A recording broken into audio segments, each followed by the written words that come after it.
lead to much higher rents. Jason Walker reporting. Elon Musk has an ambitious plan for putting data centers in space and then running those data centers on solar power. To help him reach his goals, he's merging SpaceX with his AI business, and he plans to raise big money in the stock market with an IPO later in the year. More on these stories at townhall.com.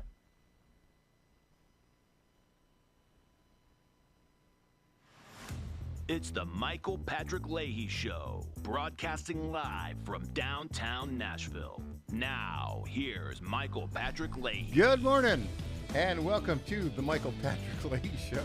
We are indeed broadcasting live from our studios in downtown Nashville. It is Thursday, February 5th, 2026. In studio, the original star panelist, Crom Carmichael.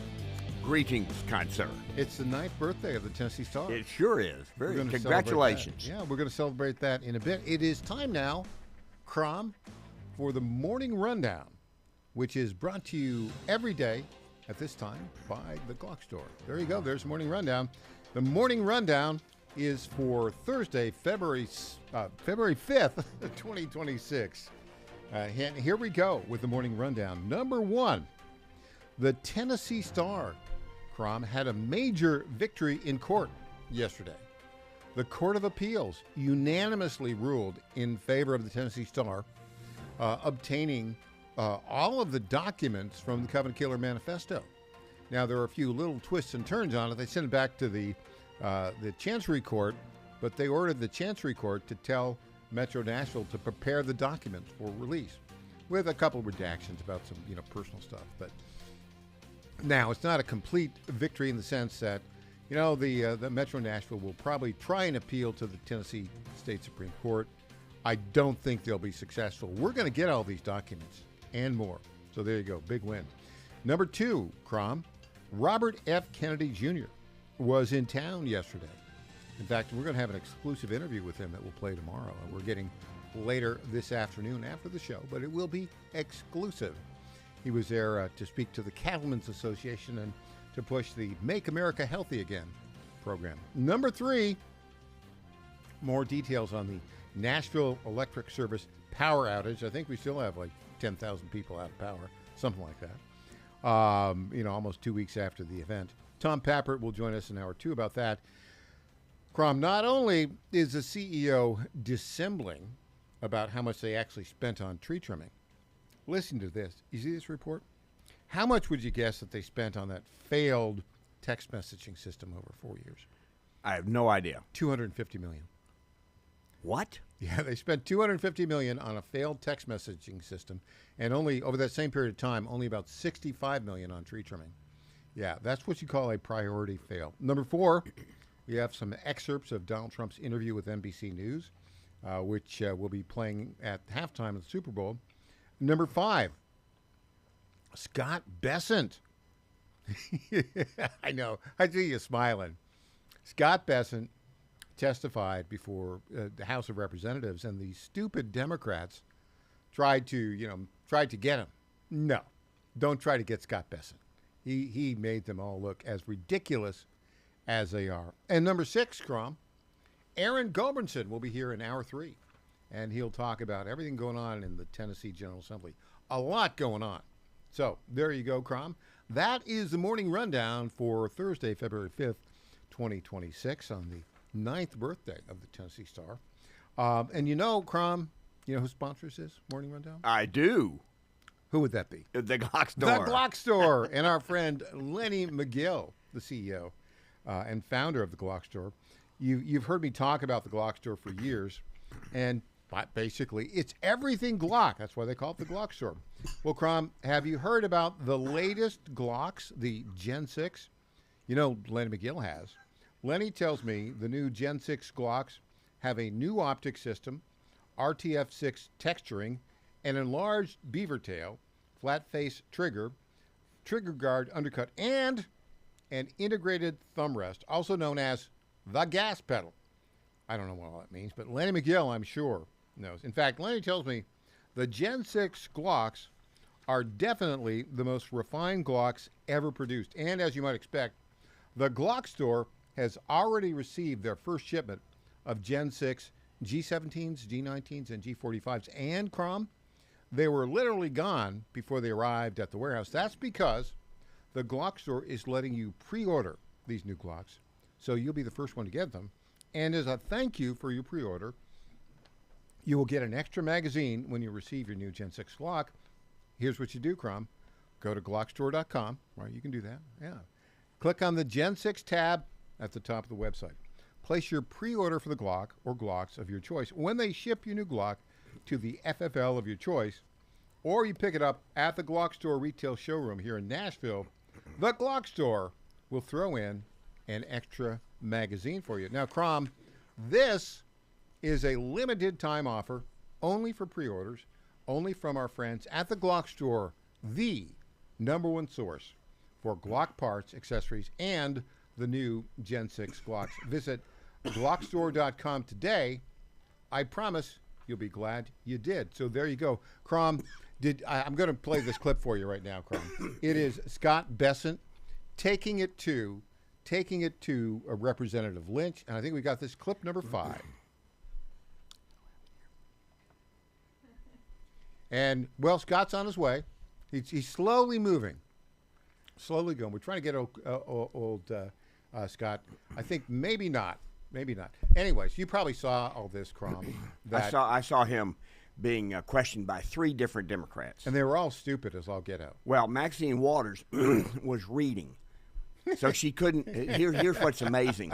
Here is a member of Congress who must read the question because she can't answer the question. She can't ask a question on her own. Yeah, she can't. And then you had Meeks, who I thought the way that Bessent handled Meeks was just funny. And I'm assuming that in between the Democrats asking their questions, Republicans were able to ask questions that were intelligent, that mattered. I mean, where the question was a good question, and the answers actually mattered. Yeah. Well, and the Democrats just reveal themselves as idiots. Oh, well, one of the guys was yelling at him, and yelling, screaming. Yeah, that was the guy from Connecticut. Yeah, Lynch. And do you know what Bessent said? Yeah, I thought that was funny. Could you speak up? Yeah, I can't hear you. I thought that was funny. And that guy got what happened. And then Meeks, I don't know if you saw at the end where Meeks, I think it was Meeks, asked to reclaim his time. Yeah. And the chairman said, please put 4 seconds back on the clock. Yeah. And then by the time Meeks said thank you, the 4 seconds was gone. So it's almost like a comedy show. It is. It's kind of a Saturday Night Live skit. Yeah. That unfortunately is not Saturday Night Live. Yeah. It was crazy. And I think, do these Democrats have any self-awareness? Well, here's the thing, Michael. I mean, what Democrats are doing is they keep raising the word affordability. It's the only word in their lexicon. Well, but politically, it seems to be. It certainly was effective in the gubernatorial races in New Jersey and Virginia because they won by very large margins. They did. But here's what's interesting: after the election was over and they were inaugurated, in the case of Virginia, it's the first time in a long time that the Democrats have controlled both chambers of the legislature and the governor's office. And what are they doing for affordability? And she has called for about 20 tax increases. Yeah. 20, and some of them are very, very meaningful. So here's my question, Michael. I run for office, and I tell the voters, if you elect me, I'm going to improve affordability for you. I'm going to make things more affordable. And then they get elected, and the first thing they do is they raise a whole bunch of taxes on you. And I'm trying to I'm trying to ask a serious question here. How can Democrats think? What is it within the intellectual mechanism that says I will improve your standard of living by taxing you more? I don't understand that at all. And they did the same thing in New Jersey, and in Oregon. They didn't win the election, but they did but they did increase taxes, and so I want to pick up on that story. We'll talk about that and more with Crom Carmichael on the 9th birthday of the Tennessee Star after this. 0.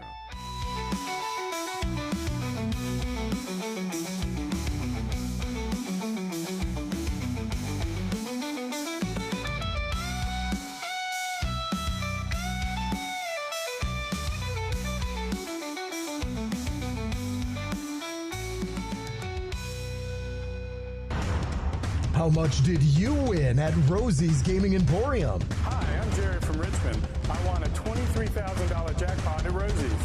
I'm Tammy. I'm from Newport News, and I just won a $5,400 jackpot from Rosie's. Hi, my name is Kim, and I'm from West Virginia, and I won $99,000 jackpot at Rosie's. Are you ready? Learn more about Rosie's rewards and jackpots at rosiesgaming.com. Must be 18 or older. Problem gambling? Call 1-888-532-3500. Now more than ever, it's imperative to support companies that share our conservative values. That's why I can't be more excited to tell you that I've switched my family to Patriot Mobile. Patriot Mobile is America's only Christian conservative wireless provider. When you switch to Patriot Mobile, you shift your support away from the leftist, woke, progressive agendas of Big Mobile. Patriot Mobile's wireless service works perfectly and seamlessly as you go about your lives with exceptional nationwide coverage that uses the same towers the main carriers use. Patriot Mobile donates a portion of every dollar earned to causes you care about, to organizations that fight for religious freedom, First and Second Amendment, sanctity of life, and the needs of veterans and first responders. Patriot Mobile has plans to fit any budget, along with great discounts for our veterans and first responder heroes, as well as multi-line users. Switching is easy. Just go to patriotmobile.com/Godzilla or call their U.S.-based customer service team, 972-PATRIOT. That's 972-728-7468. Use offer code Godzilla for free activation. People are... What happens in Virginia doesn't stay in Virginia. It influences policy and policymakers nationwide. The VirginiaStar.com shines a light on the issues in VA that become issues for the USA, with insightful commentary that gets to the fact of the matter. The VirginiaStar.com is your source of wisdom and truth, locally, statewide, and nationally. Log on today and every day. The VirginiaStar.com. The VirginiaStar.com. Do you have 3 ex-wives and your current trophy wife wants a life insurance policy 3 times the size of the policies you had to purchase for your previous mistakes? If so, you need to call Big Lou at Term Provider, 800-555-1509. Big Lou is intimately familiar with your problems, and if you're 50 or 60 years old and in reasonably good health, a $1 million policy should only cost about $100 to $200 per month. Big Lou may have a solution for your previous policies as well. You may even save enough money to lighten the load on your new $1 million policy. Remember, call Big Lou. He's like you, except he's only on number 2. Call Term Provider at 800-555-1509. That's 800-555-1509. For $1 million in term life insurance that you can live with. Call Big Lou at 800-555-1509. 800-555-1509.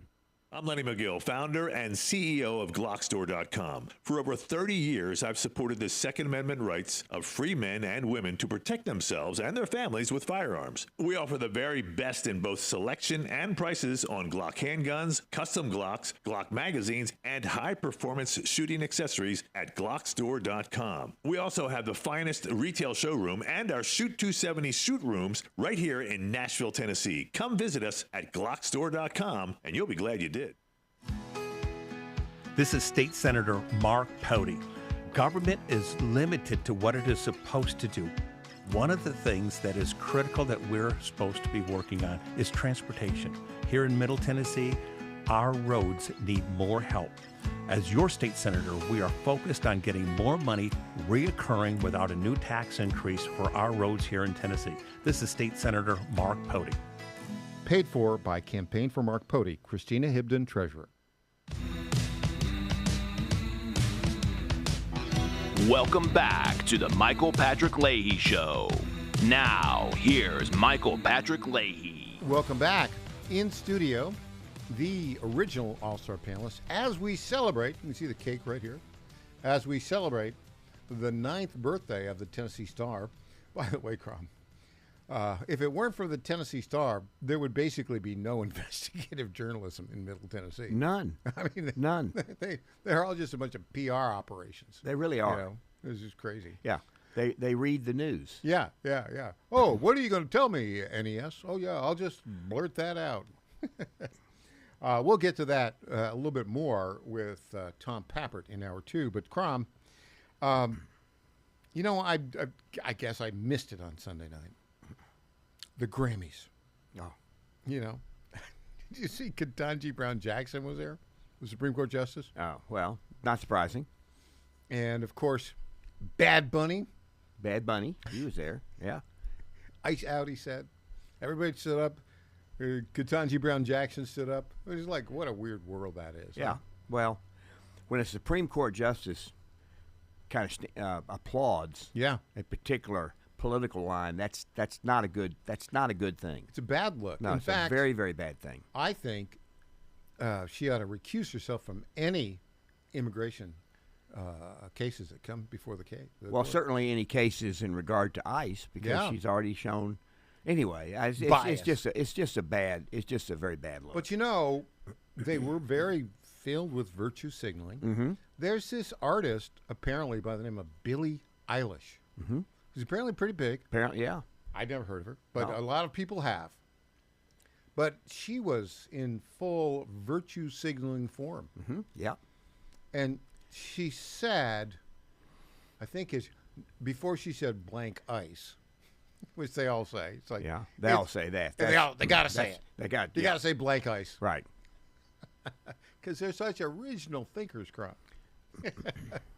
But before that, she said, no one is illegal on stolen land.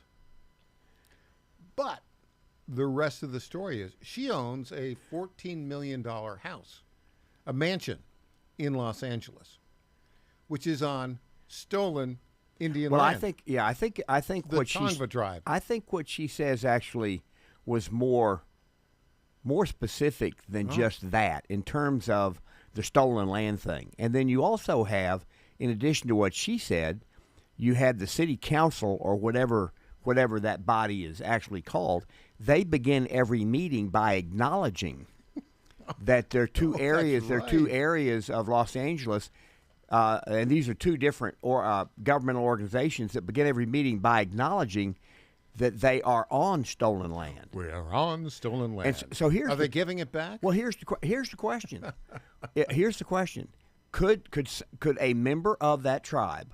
I would assume that a member would have standing. Any member doesn't have to be the head of the tribe, or an organizing group of the tribe. It could be any member of the tribe. It seems to me, could file a lawsuit demanding that the stolen land, that the occupants on the stolen land pay a land lease, pay a lease to be on the land, because if they acknowledge it's stolen, then they acknowledge it's not theirs and they have no right to it. And so if they filed a suit, it would force the cities and it would force Billie Eilish. It would force them to retract what they said, or they could, and they certainly could afford it, pay a land lease. Well, it's even better than that. So the tribe in question is recognized by the state of California, apparently not recognized by the federal government. But that's a minor matter. No, it actually is. I know. I'm just saying from a legal point of view, it's a major matter, but from a PR point of view, it's not. Correct. Yeah. Because this is all performative stuff. Well, whether or not it is ought to be tested in court, and then the state of California would have to argue. Well, yes, while we say it, it doesn't have any financial meaning. Now, there's a good point. And that's what I'm trying to get at here. The tribe is called the Tongva tribe. Okay. And they were there in that part of Los Angeles from, 1000 AD until 17 AD. And then the Spanish stole the land from them. Mm-hmm. And then America came in and got the land from the Spanish. Okay? Right. And then they sold it to various, individuals. And then this particular plot of land was ultimately sold about 5 or 6 years ago to Billie Eilish. Mm-hmm. And so the tribe is called Tongva. There are 3,000 members of it. Yeah. Now, this is interesting. An attorney who specializes in evictions has gone to the tribe and said, in California law, knows California real estate law. Right. And said, well, I will be happy to represent you in an eviction notice against Billie Eilish. Mm-hmm. How about that? Mm-hmm. So I think he can file a complaint in California court. And back to the issue of the standing of the tribe. Because they're recognized by the state of California. Yes. In the California courts. Yes. They will be recognized as having standing. Yes. And so what I'm saying is I don't think it has to be the tribe does. I think any member of the tribe would have standing. Yeah. And because it would be they would have a personal financial interest in the outcome. And since the state of California recognizes certain areas of the state to be, I guess, stolen land, does the state actually say that, or is it just the local government jurisdictions who begin their meetings by saying that? By saying that, and I don't know the answer, but I think this is really a good little exercise in the rule of law. Yeah, well, yes, and now this is similar to the mayor of San Francisco, who's supposed to be some kind of a realist, the new mayor. Supposed to be. Yes, I say that because he signed a bill where he is the city of San Francisco is going to pay reparations to people who live in San Francisco who can prove that they are descendants of slaves, and it's like $5 or $10 million. But then after he signs the bill, he says we can't pay it because we don't have the money.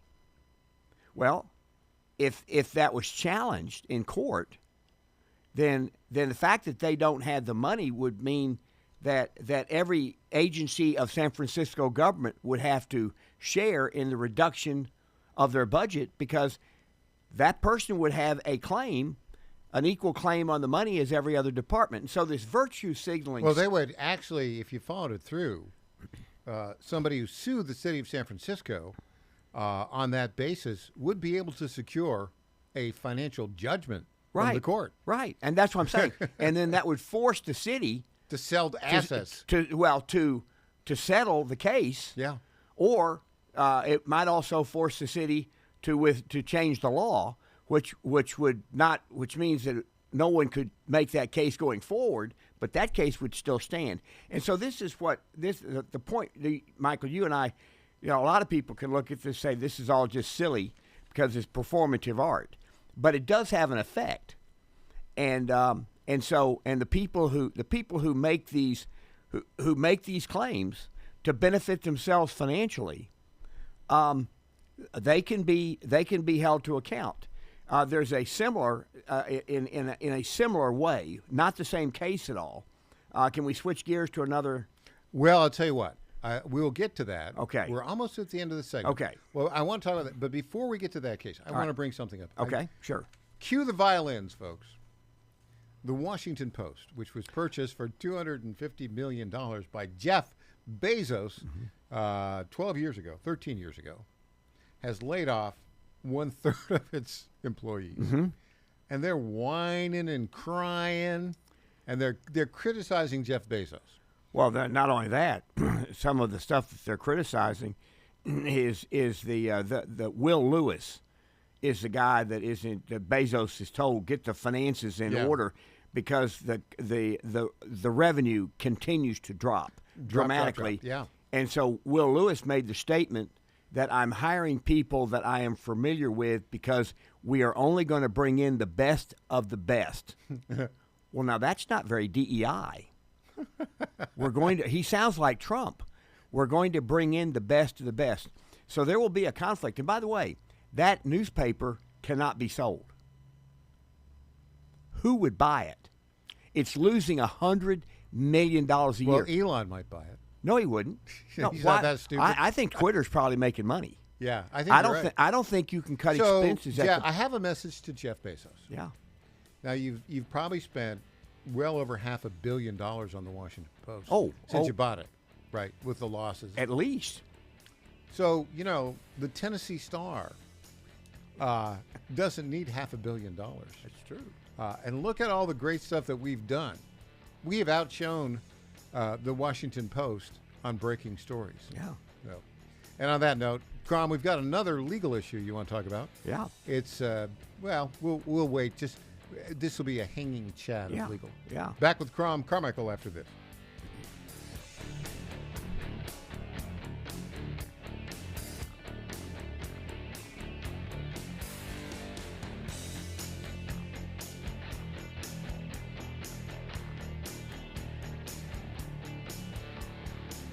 Now more than ever, it's imperative to support companies that share our conservative values. That's why I can't be more excited to tell you that I've switched my family to Patriot Mobile. Patriot Mobile is America's only Christian conservative wireless provider. When you switch to Patriot Mobile, you shift your support away from the leftist, woke, progressive agendas of Big Mobile. Patriot Mobile's wireless service works perfectly and seamlessly as you go about your lives with exceptional nationwide coverage that uses the same towers the main carriers use. Patriot Mobile donates a portion of every dollar earned to causes you care about, to organizations that fight for religious freedom, First and Second Amendments, sanctity of life, and the needs of veterans and first responders. Patriot Mobile has plans to fit any budget, along with great discounts for our veterans and first responder heroes, as well as multi-line users. Switching is easy. Just go to patriotmobile.com/Godzilla or call their U.S.-based customer service team, 972-PATRIOT. That's 972-728-7468. Use offer code Godzilla for free activation.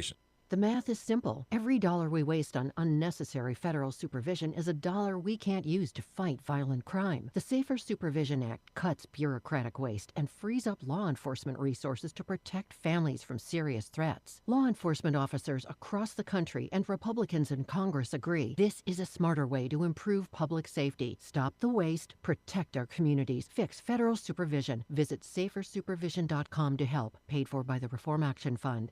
It's simple. No worker should ever be forced to pay money to a union boss just to get or keep a job. That's why hardworking Virginians overwhelmingly support Right to Work and agree that forced unionism is wrong. Unfortunately, Right to Work is under threat from radical state legislators who seek to overturn Right to Work and grant union bosses the power to have workers fired for refusing to pay union dues. Studies show that if they succeed in repealing Virginia's Right to Work law, it would cost the Commonwealth over 200,000 jobs. That's why it's vital to tell your legislators and Governor Abigail Spanberger to defend Right to Work in Virginia. With the General Assembly now in session, it's vital you make your voice heard today. Go to VirginiaRightToWork.com and demand your legislators and Governor Spanberger oppose forced unionism and protect Right to Work. Defend freedom and Virginia jobs today. Sign your petition at VirginiaRightToWork.com, paid for by the National Right to Work Committee. 1775 Coffee is giving away free starter kits. Try the dark or medium roast coffee with longevity blend, an infused blend with anti-aging calcium alpha-ketoglutarate, which has been clinically proven to reduce biological age. When you purchase the first 2 bags, you'll receive a free 1775 starter kit, including a third 16-ounce bag of coffee, a matte black tumbler, a frother, a gold scoop, or a reusable K-cup filter. Just order now at 1775coffee.com/Godzilla and claim your free 1775 starter kit while supplies last. My fellow Americans, I have to tell you about my good friends at D.T. McCall & Sons. They have furniture and appliances and a lot more. They've been family-owned in Middle Tennessee for over 100 years, and they're not going to rip you off. No hidden charges, no delivery charges, no charges for all of the crazy things. These are sick people at the lumber yards. These are very sick people. They charge you for cords and hoses and haul off. They charge you for all of these things. They call them hidden charges. It's the type of surprise that you don't want to see. It's like an October surprise, but it's worse. D.T. McCall & Sons, they're not going to do that. They're great people. They're going to give you a great deal.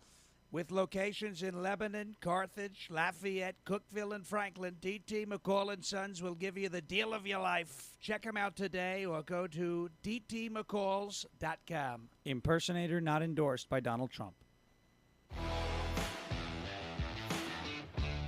Welcome back to the Michael Patrick Leahy Show. Now, here's Michael Patrick Leahy. Welcome back to the Michael Patrick Leahy Show. Crom Carmichael here in studio on the 9th birthday of the Tennessee Star. Crom, some legal issues of note. there was a recent court decision that ruled that a 22-year-old, was it a woman? It was a 22-year-old. It was a female, born a female. Got it. Because she had her breasts removed as a teenager. As a teenager. As an underage teenager, not an 18 or 19-year-old teenager. As an underage teenager. And she sued the doctors who did it. And the psychiatrist.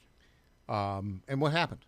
A jury, and this is why it's so interesting. A jury awarded her $2 million, $1.6 million for pain and suffering, and $400,000 for future medical expenses.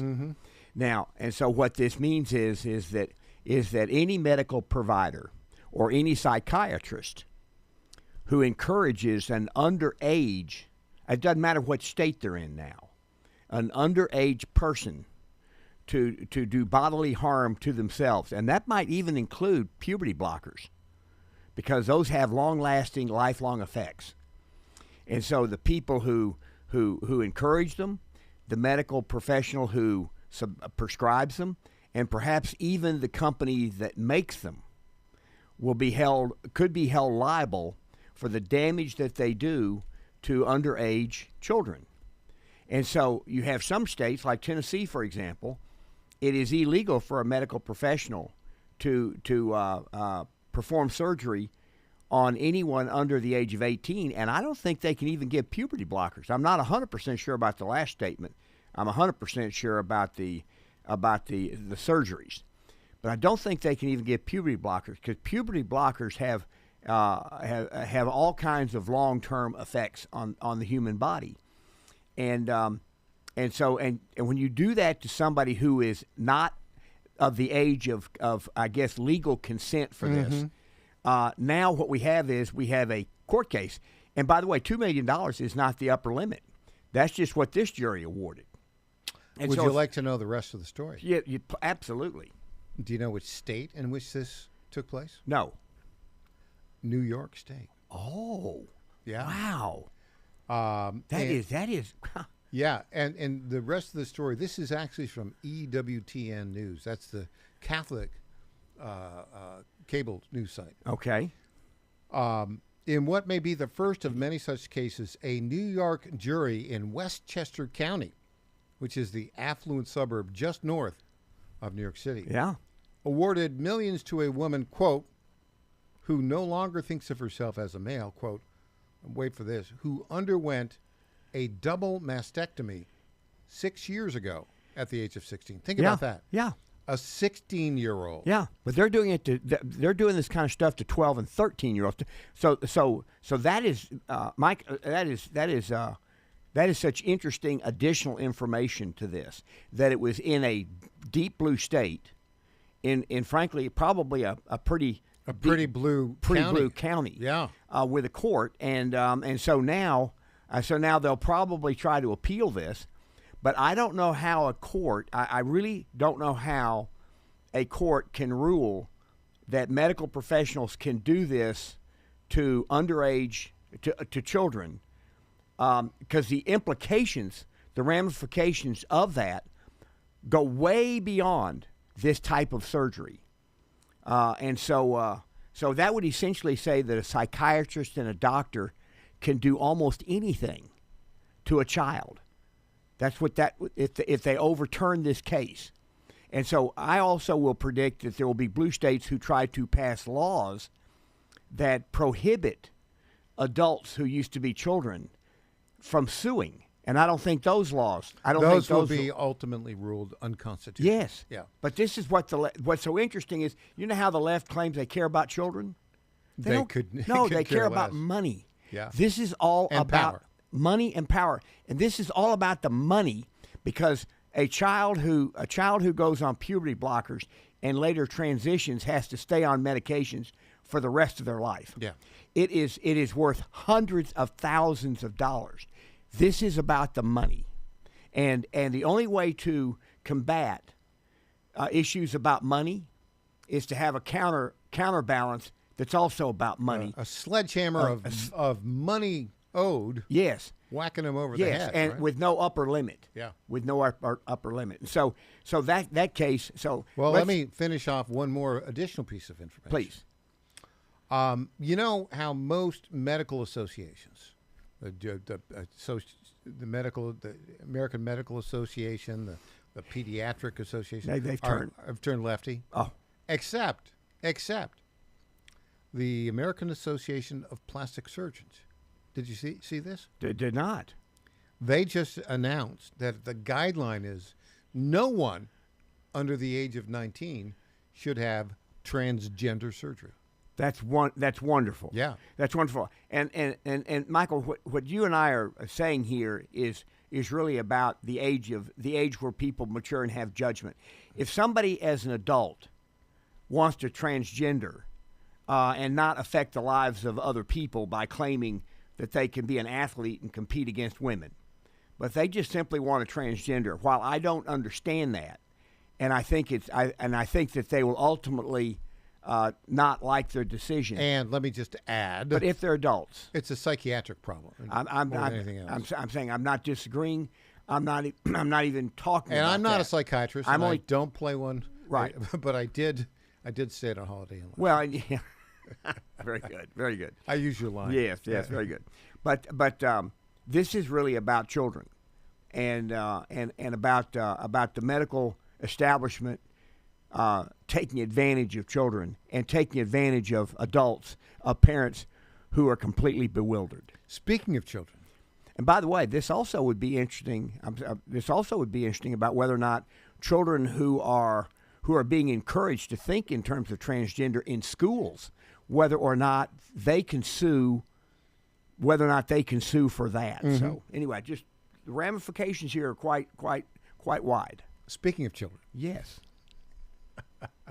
What would you say if somebody went to a church, disrupted the church, and prohibited and prevented, physically blocked parents from reaching their children in their Sunday school classes? Mm-hmm. Would you say that is a violation of the First Amendment rights of the parents and the children, and the violation of the so-called FACE Act? What would you say about that? Well, I think that the invasion of the church and the activities that you just described, that some of the people who invaded, what they did, I think the separation from the children goes far beyond First Amendment. I mean, that's a whole that goes on a whole different scale. It's beyond that. It's really kind of assault and battery. Yes. Yeah. Really. And I think that though the people who have been indicted and will be going on trial, I think they will have I think they will be found guilty. Now, having said that, you also have Don Lemon. Yeah, who was arrested along with another person who was there who claims to be a citizen journalist who has 8,000 followers on YouTube. Okay, so Don Lemon he's trying to claim that because he used to be with CNN. I don't think what he used to be matters at all. I think if you claim to be a journalist, then it's in the present tense. It's not in the past tense. And so all he is a citizen journalist, just like this person with 8,000. But then the question is, does a person who claims to be a journalist, and do they claim their First Amendment rights, does that give them the right to violate the First Amendment rights of somebody else? Hold on. Let me think about this, Crum. No, the answer is no. And the FACE Act has already been used by, let's just say, people on the left. The Biden maladministration. Well, I'm just saying people on the left where people have been they've been simply praying at abortion clinics. The physical part of this was absent. It was just praying at the abortion clinics. They were found guilty of the FACE Act. I don't know if you saw the exchange between Marjorie Taylor Greene and Tom Scarborough. I don't know if you saw that or not. Joe Scarborough? I'm sorry, Joe Scarborough. I don't know if you saw that. It was hysterical. Well, tell me about it. Well, he thought it was the Faith Act. Faith, F-A-I-T-H? Yeah. He thought it was the Faith Act, and she kept saying face. F-A-C-E. Yeah, I said that, faith. She said face. And it took him about 4 times. And Are then you saying he was a little slow on the uptake? Yeah, because she gave what the FACE means. Yes. She gave, because it those 4 letters mean something. I don't know exactly what it is, but the FACE is basically FAFO if you block a church or an abortion. Well, but I'm saying each letter stands for something. So whether or not Don Lemon as a person violated the FACE Act, that is not in dispute, or at least it won't be. And the people who were there who do not even claim to be journalists, they have a very heavy lift.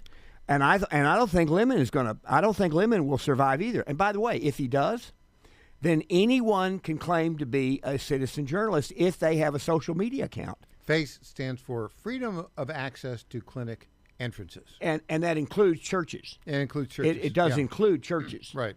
And so here's the thing about Don Lemon. Because he doesn't have any decency or judgment, he's looking at this as an opportunity to advance himself. Sure. Right? Absolutely. And so he went on Stephen Colbert, but Colbert has no understanding of the First Amendment or the rights of the of people to worship freely in America. And so, they're saying he's great, etc. He will be tried. He was indicted by a grand jury of citizens in Minnesota. He'll be tried there. I don't think there will be jury nullification. I think that they'll look at the FACE Act, they'll look at the First Amendment, and they'll listen to Don Lemon, and they'll conclude that he is guilty. I think they will. Will he testify? Yeah. Oh, yeah. I think that'll be very interesting. He will testify. He will be crushed. Yeah. In cross-examination. I'm so glad. I hope he does testify. That will be fun. I hope he does. And we will record it and we will play it here. We'll have more when we get back, Crom. This is the Michael Patrick Leahy Show on the 9th birthday of the Tennessee Star. Back after this.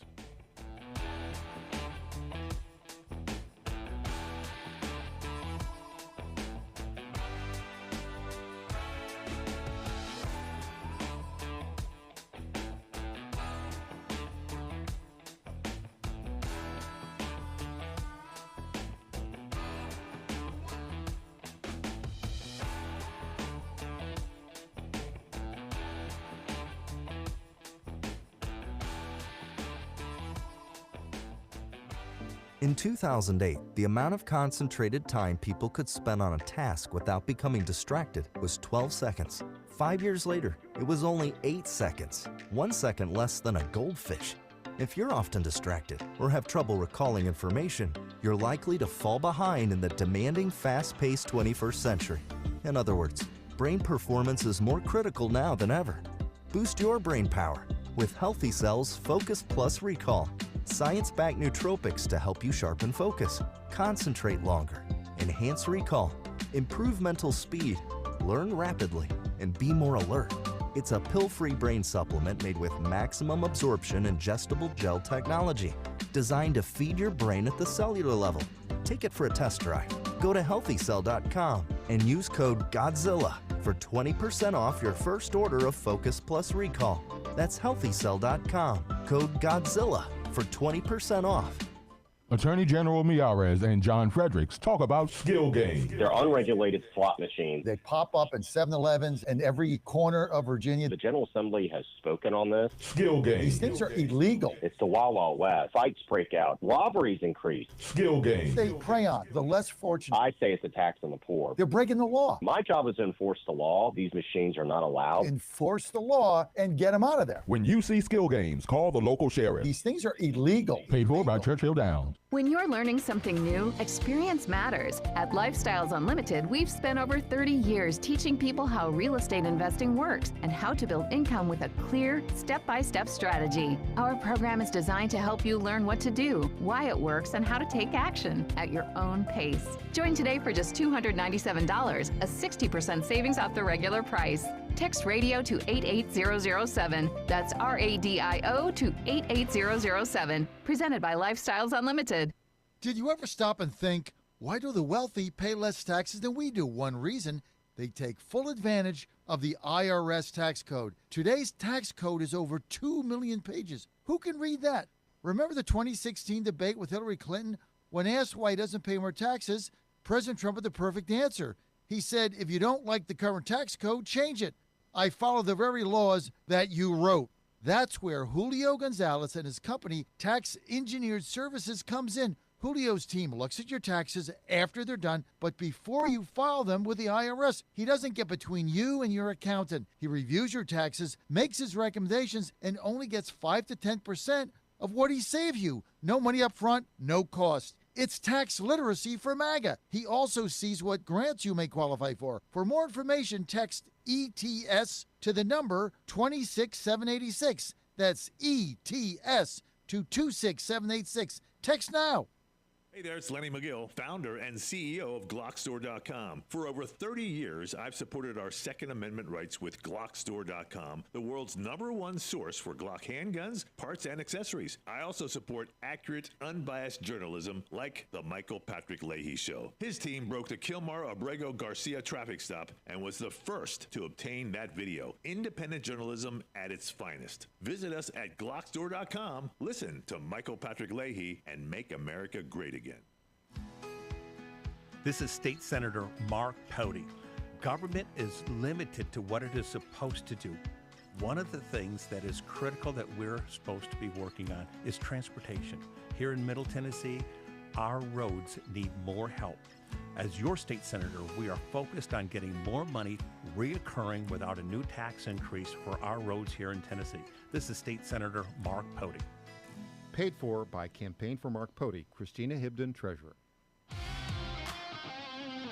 Welcome back to the Michael Patrick Leahy Show. Now, here's Michael Patrick Leahy. Welcome back to the Michael Patrick Leahy Show. We are here in our studio in Nashville, Tennessee. Crom Carmichael in studio. It is the 9th birthday of the Tennessee Star. And Crom, we got this nice birthday cake. It's beautiful. It's, you can see 9 years ago, the Tennessee Star logo there, you can see. And Crom, actually today is the February 5th. We launched the Tennessee Star on February 7th, 2017. But since the 7th is a Saturday, and since you're here today... You're so nice. We are celebrating our 9th birthday today. Well, appreciate it. And we'll be celebrating it tomorrow as well. Okay. With E.J. Haast and Roger Simon. Fun.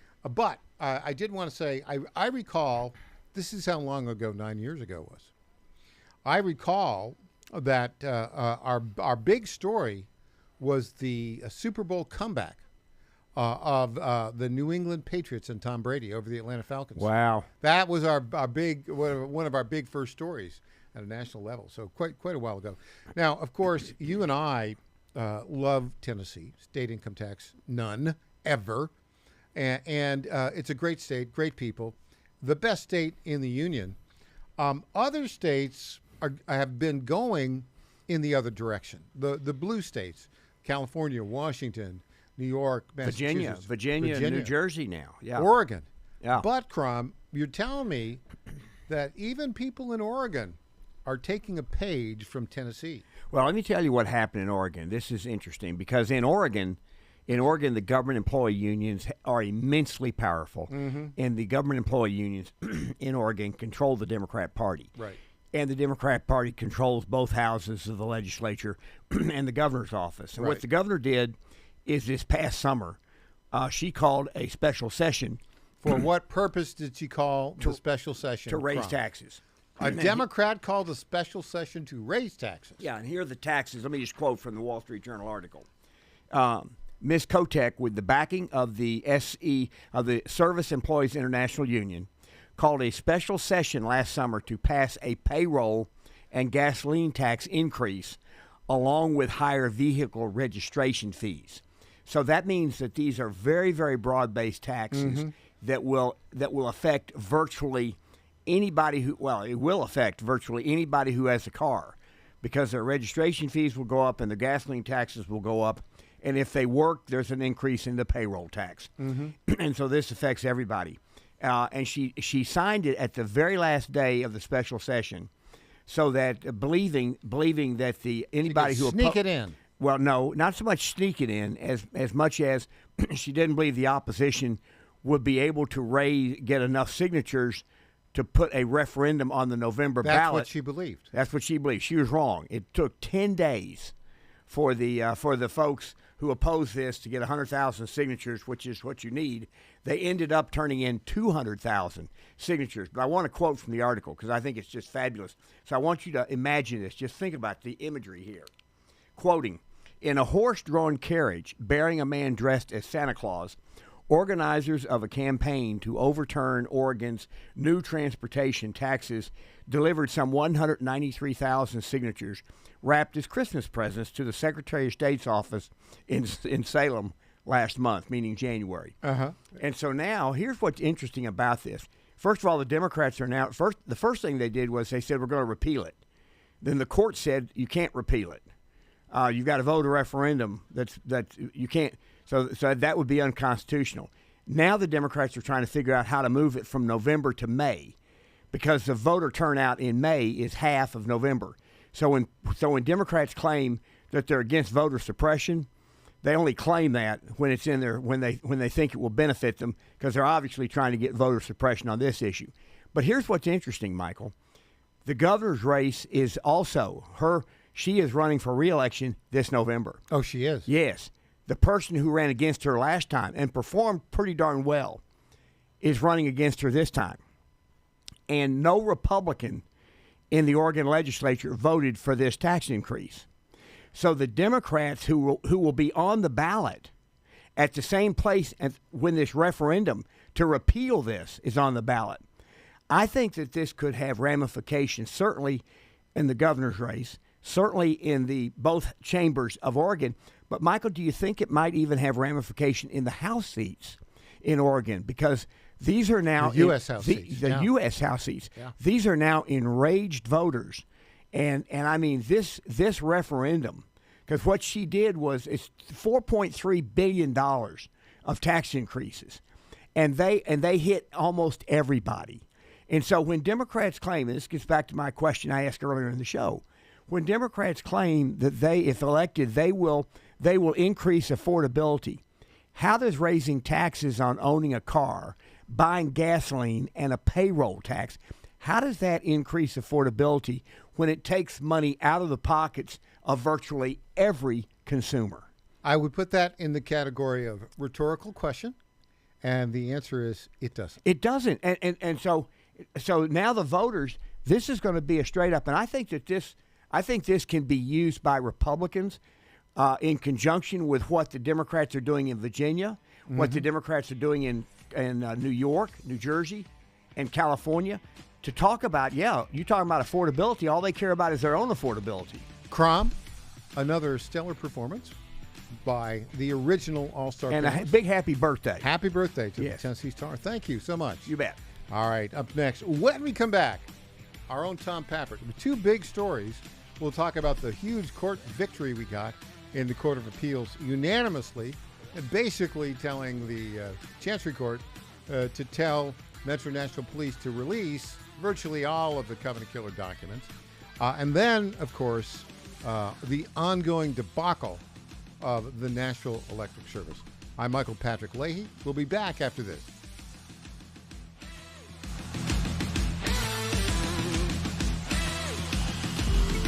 Is a record player the best way to listen to music? Of course not. So why are you still taking vitamins in pill form that haven't been upgraded since the 1930s? Even if you don't have trouble swallowing, most vitamins in pill form can't be absorbed very well. It's time to upgrade to the pill-free future of vitamins. Advanced nutrition company, Healthy Cell, created a patent-pending ingestible gel that is clinically proven to have 265% the absorption rate of tablets. These physician-formulated supplements come in a small gel pack. You tear off the top and shoot it down. You can also mix it in water. They taste great, they're convenient on the go, and they're more natural too, without chemical binders, fillers, and coatings. Go to HealthyCell.com and use code GODZILLA for 20% off your first order of any product. That's HealthyCell.com. HealthyCell.com. The Cats and Cosby Show. It's a common sense recap of the big stories. It's not that all Somalis are criminal. It's just that 90% of these crimes are being committed by Somali Americans. And if you came to this country and you took advantage of the Americans' generosity, you committed fraud, and you refused to assimilate, you know what? I got 4 words for you. Get the hell out. Cats and Cosby, 5 Eastern, 4 Central on the John Fredericks Media Network. The book needs to be thrown at these people. John Fredericks loves his radio and TV audience, but did you know how to follow the Godzilla of Truth wherever you go? Download the John Fredericks Radio Show app to listen live nationwide. For the daily chit-chat, Trucking the Truth, download the Getter app and join the morning fun on Getter Live from 6 to 10 a.m. Follow John Fredericks on Getter, Truth Social, or Twitter at JF Radio Show. This is WJFN Goochland, Bonaire, Chester, and WJFV Portsmouth, part of the John Fredericks Media Network. This hour from Town Hall, I'm Rich Thomason. The United States and Russia have agreed to restart high-level military dialogue. The decision follows talks in Abu Dhabi where an American general who commands both U.S. and NATO forces in Europe met with senior Russian and Ukrainian officials. The last remaining nuclear arms pact between Russia and the United States expires today, lifting limits on their atomic arsenals for the first time in more than a half-century. Russian President Vladimir Putin has expressed readiness to stick to the treaty's limits for another year if the U.S. agreed. President Trump has been non-committal, saying that he wants China to be a part of it, a push that Beijing has rebuffed. Correspondent Karen Chamis. 84-year-old Nancy Guthrie's family is pleading for her safe return. The mother of the Today Show, Savannah Guthrie, was abducted from her Arizona home last weekend. Savannah and her siblings posting a video to Instagram appealing to the kidnappers. We need to know, without a doubt, that she's alive and that you have her. The family posted the message Wednesday after police conducted the search in and around Nancy Guthrie's home for several hours. Mommy, The Today Show host also with the message for her mother. you are God's precious daughter, Nancy. We believe and know that even in this valley, He is with you. I'm Ben Thomas. All of the patients were safely evacuated following last night's fire at the Orthopedic Institute of Leahy Valley Hospital, Dixon City, Pennsylvania, just to the north of Scranton. Sell-off is underway this morning on Wall Street, with the Dow down about 582 points. The NASDAQ Composite Index is off 361. That's a loss of about 1.5%. More on these stories, townhall.com. This President's Day, Pure Talk is honoring Jackson and Lincoln by offering unlimited talk, text, and plenty of data for just $25 a month. Meanwhile, Big Wireless is honoring Benjamin Franklin by charging families hundreds of dollars for the same 5G service. What's up with that? Ben Franklin wasn't even a president. When you switch to Pure Talk, you'll be in business with an American wireless company that supports our vets in a big way and keeps all their customer service in this country. That's important. And you'll be on the same towers the big carriers use, so you'll get the same 5G service without the inflated price. So hang on to your Benjamins and switch to Pure Talk for a Jackson and a Lincoln. No contract, no hidden fees. Dial pound 250, say Mike Rowe, and you'll get 50% off your first month when you switch. That's pound 250, Mike Rowe, for an American wireless company that is truly unprecedented. Pure Talk. Taiwan's ties with the United States rock solid, according to the island's president. The declaration comes hours after President Trump and Chinese leader Xi spoke on the phone, including about the self-ruled island's future. Quoting the Taiwanese leader, the Taiwan-U.S. relationship is rock solid. All cooperation projects will continue uninterrupted. Xi, in his first call with Mr. Trump since November, warned the U.S. president to be prudent when supplying arms to the self-ruled island. That according to a readout of their call provided by China's foreign ministry. Russian missiles and drones have pounded Ukraine's energy grid in recent weeks. That has plunged people into frozen darkness in one of the country's coldest winters on record. Ukraine has accused Russia of illegally targeting power infrastructure during the war to deny civilians light, heating, and running water. Russia says its attacks are a legitimate part of its military campaign. News and analysis, townhall.com.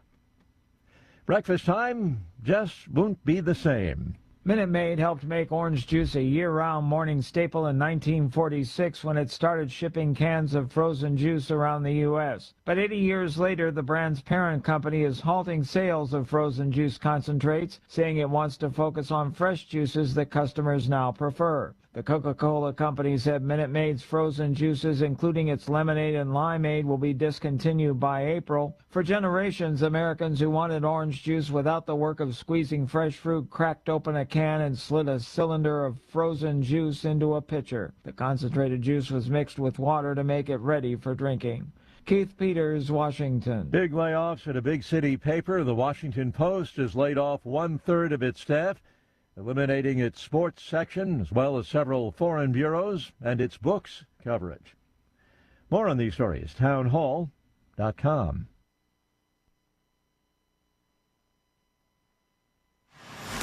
It's the Michael Patrick Leahy Show, broadcasting live from downtown Nashville. Now, here's Michael Patrick Leahy. And welcome back to the Michael Patrick Leahy Show. We are indeed broadcasting live from our studios in Nashville, Tennessee. In case you missed it, it is the 9th anniversary. I'm going to show you the cake right now. 9th anniversary of the launch of the Tennessee Star, the America First news site here in the state of Tennessee. We had a major victory in court yesterday, a unanimous decision by the Tennessee Court of Appeals. Here to talk about it is our lead political reporter at the Tennessee Star and the Star News Network, winner of the Dow Prize for Best Local Reporting in 2025, along with yours truly and our executive editor, Christina Botteri. We are joined now by the one, the only, Tom Pappert. Good morning, Tom. Good morning, Michael. Well, tell us what the Court of Appeals ruled in this case that began back in May of 2023 when we sued the Metro Nashville Police Department, Metro Nashville government, because they refused to comply with the Tennessee Public Records Act and give us all of the documents that were written by the Covenant Killer, Audrey Elizabeth Hale, who was a female who self-identified as a male, who on March 27th, 2023, killed 6 people at the Covenant School. And we wanted all of the investigative details from that investigation. The trial court judge, well, just tell everybody what the Court of Appeals unanimously ruled about the errors made by the Chancery Court judge, you know, that judge that wanted to put me in jail for contempt of court. That judge. Go ahead. Tell me the details. Michael, right in time for Tennessee Star's birthday, we have some good news to report to our listeners. You know, I feel like so often we're caught in the middle of these lawsuits, and it's not exactly an exciting thing to talk about. We're talking about how Chancery Court judges are ruling that not one page of the manifesto can be released because of a spurious copyright claim and for the potential that maybe there's some school safety issues, and that it was totally tossed out.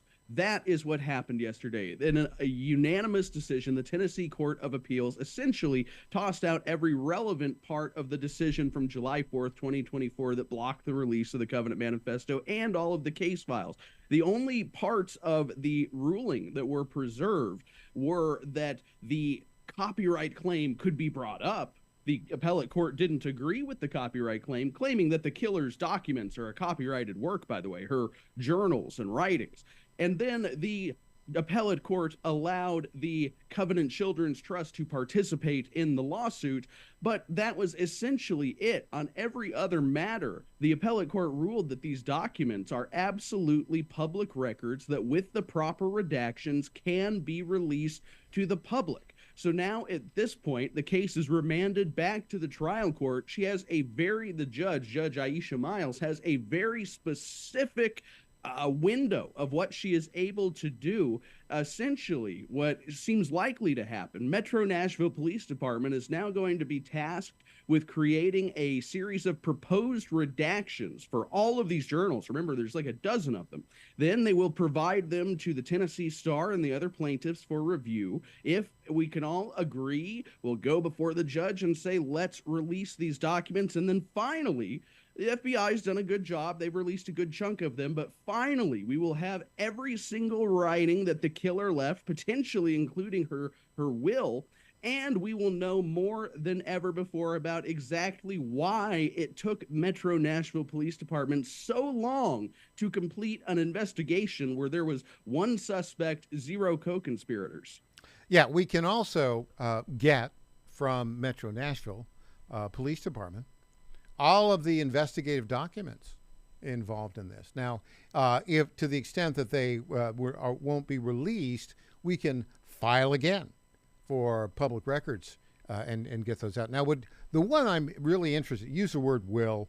That's not the word that the attorneys have used. They've called it a one-word document, a one word that describes a document that means it ought to be included in probate. Well, hello. That was one of the documents that was submitted to the court for in-camera review, and they decided it couldn't be released. Well, I just wonder if that document, which we will get to see, is what they call a holographic will, right? A holographic will, which is basically if it's in a person's handwriting and signed by them, one continuous page. Holographic wills are sometimes allowed in court as evidence of what the person wished. Now, the parents of the killer claimed, despite evidence in that we saw, that she said, I've told you what I want you to do with all my stuff. She wrote in all caps, yeah, Michael, yeah. Please read my will. Now, I'm sure, as you said, it wasn't a notarized will, but she claimed to have a will. She claimed in documents we saw she had a will. And so there is a document which we believe is a holographic will. We believe that based upon evidence that we've seen outside the normal elements of the court process, and that we obtained legally. And so we want to see what that is. Now, why is that important, Tom? I'll tell you why it's important. Because what I suspect the holographic will says, I want all of my writings to be released. Right? That would be consistent with everything. And so the question is, if that's the holographic will, why wasn't that presented to probate? And if that was found to be a valid will, then the entire claim that the parents said that she died intestate and that they owned all of her writings and they transferred it to the parents' company, that will all just be blown away.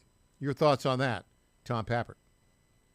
Not only that, but one must wonder, were the parents made aware of this will? You got to remember, Metro Nashville Police Department, the FBI, other law enforcement went to the house immediately after the shooting, the killer's family home, and seized everything related to the killing they could possibly think of. Guns, they took the father's guns, in addition to Audrey Hale's other weapons, and etc. So it is conceivable that perhaps the parents did not ever review this document that said, please read my will, let alone the will itself. And if so, one must wonder if it was the responsible decision of Metro Nashville Police Department to not disclose the existence of this document as the Hale family was in probate court.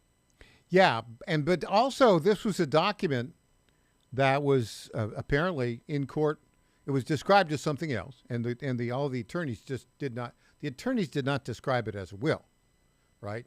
We are basing our statement of that from the image of her note that was left in the room that we obtained legally, right? They just said it was one word that required the document to be reviewed in probate.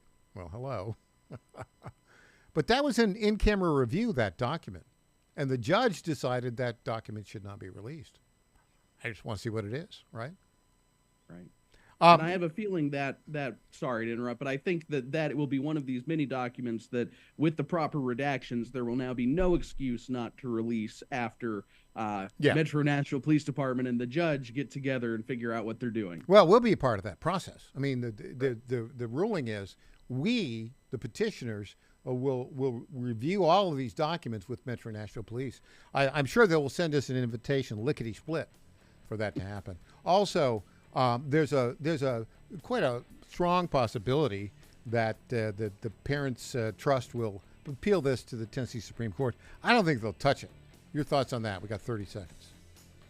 I think they were very lucky to get the trial court judge they did, and appealing any further will probably just make their case a little bit worse. Yeah, I'm dragging on, but, we are going to get these documents, and we will tell everybody the truth about it. Hey, when we come back, Nashville Electric Service. More dissembling from the leadership there. Back after this.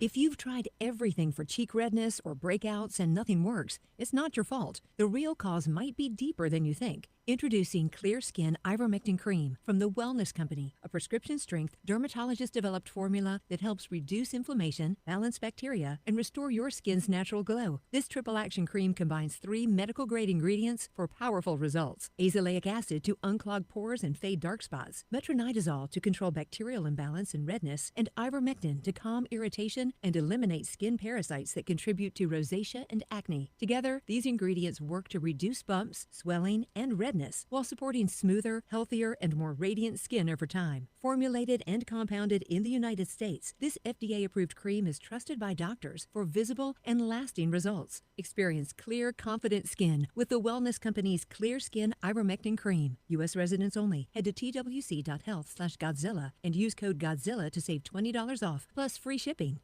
Hey folks, Al Green here for SatPhone. When you're on the go, you want to know you're connected. If it's a family vacation or an off-the-grid escape to a remote destination, having reliable communication helps you feel safe and secure. You can't afford to find yourself in a dead zone. That's why you need SatPhone. SatPhones are reliable, durable, and give you global coverage. If you can get outside, you can get in touch. It's that simple. Make calls from your SatPhone to any regular cell phone in the United States. The phones are $1,500 value, but you can get yours free. Just sign up for a 15-month plan, $94.95 a month. Get 150 minutes monthly that roll to the next month. Go 3 months without using them, that's fine. Yes, 3 months, 450 minutes, all yours. Visit SAT123.com or call 855-980-5830. SAT123.com, 855-980-5830. Get surety and security with your SatPhone. Call now.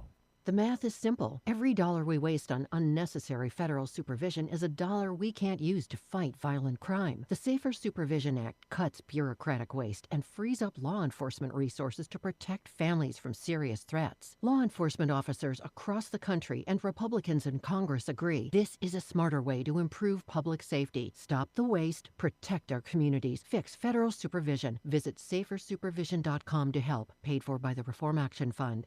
The Cats and Cosby Show. It's a common sense recap of the big stories. It's not that all Somalis are criminal. It's just that 90% of these crimes are being committed by Somali Americans. And if you came to this country and you took advantage of the Americans' generosity, you committed fraud, and you refused to assimilate, you know what? I got 4 words for you. Get the hell out. Cats and Cosby, 5 Eastern, 4 Central on the John Fredericks Media Network. The book needs to be thrown at these people.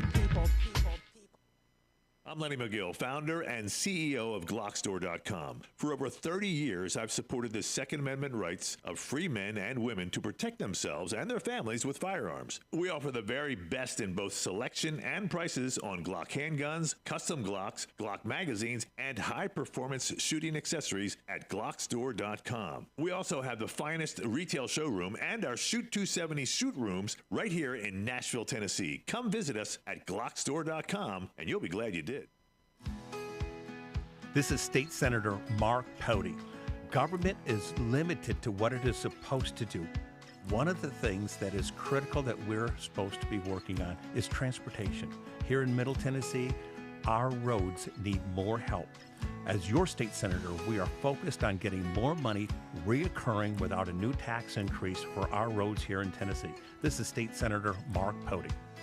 Paid for by Campaign for Mark Pody, Christina Hibden, Treasurer. Welcome back to the Michael Patrick Leahy Show.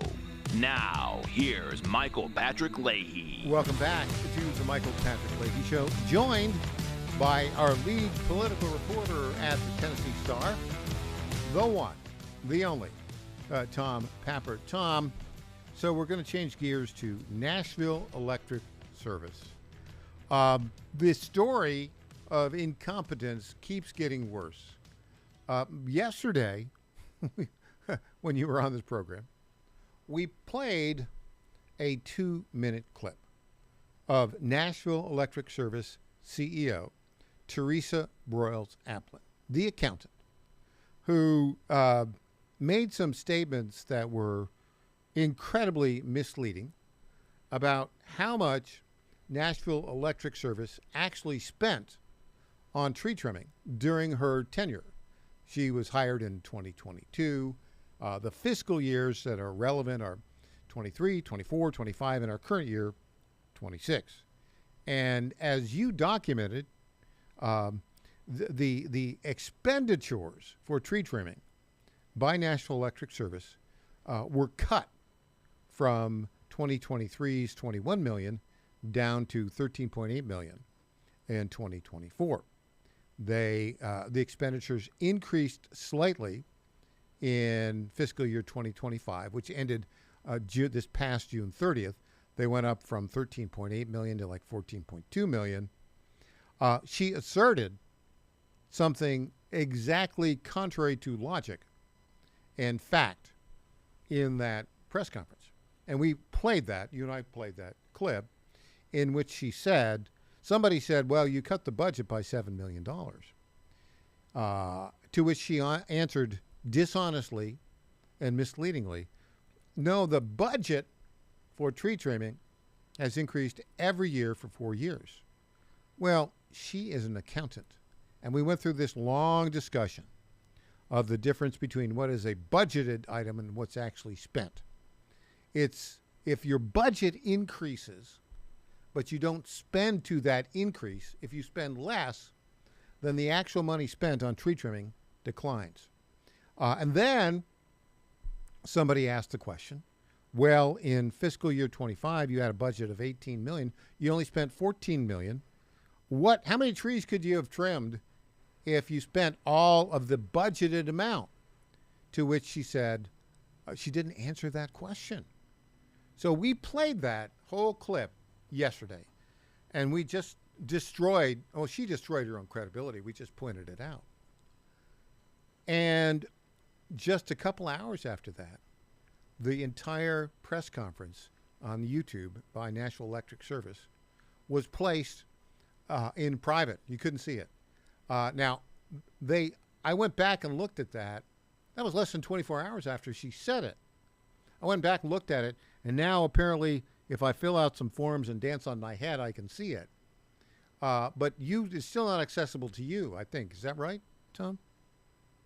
Yeah, no, it is a private video, which means if you go to the YouTube help section, I guess, that they would have to personally invite you, Michael. So they would need your email address and they would need to send you an invite to watch the video. Otherwise, if you're just an average citizen on the internet thinking, I didn't quite catch what CEO Teresa Broyles-Applin said the other day, let me go watch that press conference from last night, you would be greeted with a screen that says, video unavailable. This video is private, even if you were logged in. Now, maybe you have an viewers and listeners out there with Teresa Broyles-Applin, you could go and ask for that permission so we could upload the entire press release, or press conference, I should say.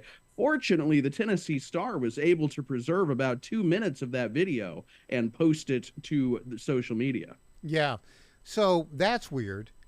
Then we see this weird thing The chairman of the board, the wife, the attorney who's the wife, who's on this land conservancy thing, the wife of the former mayor Carl Dean, has made a bold statement. She stands behind Nashville Electric Service Management. What is she smoking, Tom? What is going on with that? Well, Michael, to me, this really drives home my theory that this board is not a serious managing body. It is a social club. Mm-hmm. Again, you have the former mayor's wife, the head of the Urban League of Wichita, and there are other groups. In fact, we kind of keep having a lot coming on to the agenda at the Tennessee Star, but one of the things that I want to research is all of the agreements that NES has with companies, nonprofit organizations, etc., that happen to be affiliated with its board members, because just about everyone is also a board member somewhere else, and they all seem to have a partnership with NES that develops after they enter the board chair. But so, and the chair, NES chair Ann Davis, I think that what she's doing is standing by the CEO that was picked for political and cultural reasons and not for management or expertise. And so it's not surprising. And I think Ann Davis should realize that the Tennessee General Assembly, Marsha Blackburn and Andy Ogles, are serious. They don't just want the CEO to be fired. They want the board to resign or be dissolved. Yeah, I think the CEO should be fired, as I said yesterday. Now, here's a weird twist on it. So, Teresa Broyles Applin, the hyphenated CEO, who's the accountant, who should know better, under her leadership, appointed in 2022, apparently they've spent $250 million on a text messaging system that didn't work. You saw that was reported, I think, by WSMV. Meanwhile, over that same 4-year period, they've spent about $65 million on tree trimming. What's wrong with that picture, Tom Pappert? Well, you know, Michael, and I'm not making any sort of accusation here, but I do recall that one of their board members had some expertise in IT. And I do also recall that in the 2024 annual report, the CEO talked about how they were spending significant amounts of money, I guess we now know $250 million, to improve their IT. So I think the solution is we just need to find a board member. Instead of a board member at the Urban League of Nashville or the IT service industry, we need a board member who understands energy and power generation. That could change everything.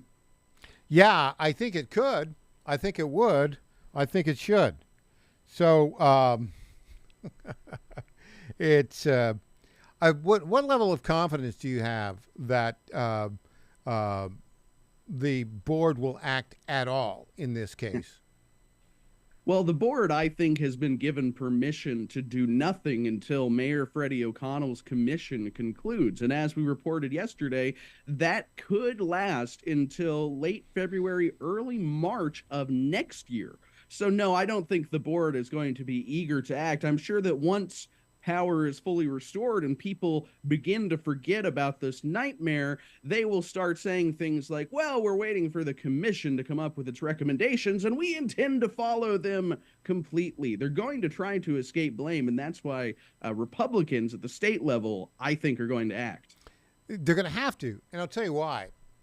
Because it's very clear that the current board of Nashville Electric Service and the CEO are incapable of managing an electric utility. They are not doing the basics. In particular, that entire now mostly hidden press conference from the other night where the CEO was pressed about tree trimming. She had no recollection of the November 2025 emergency statement that rated tree trimming as a very, very serious problem that needed to be addressed, because in November 2025, they were way behind. Did you notice that she was asked about that and she said, I'm not familiar with that? I don't recall. How could you not recall? What is the single most important thing that must be done as an executive running a utility that's going to have a winter storm? Tree trimming.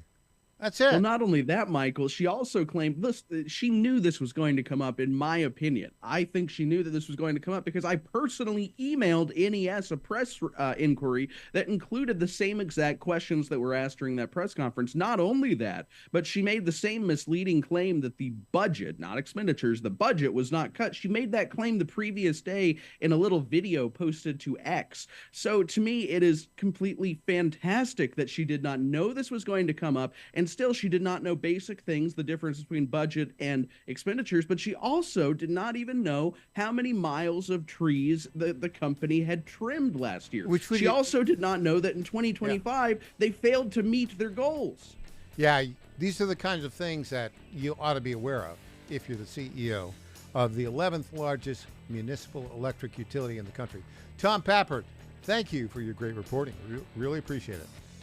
Thank you, Michael. Always a pleasure. Hey, now we're going to hear a little bit from Scott Besson when we get back. I'm Michael Patrick Leahy.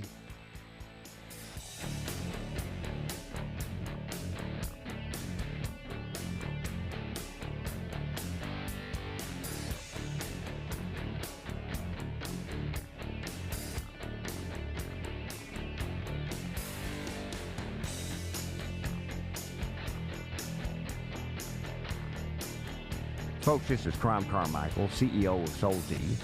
I have recently turned 77 years old. I do not take prescription drugs. I have not had to take prescription drugs, and I attribute a lot of my good health to a product that I've been taking, which is the active ingredient in Sol Tea. It's a 22% concentration of theaflavin.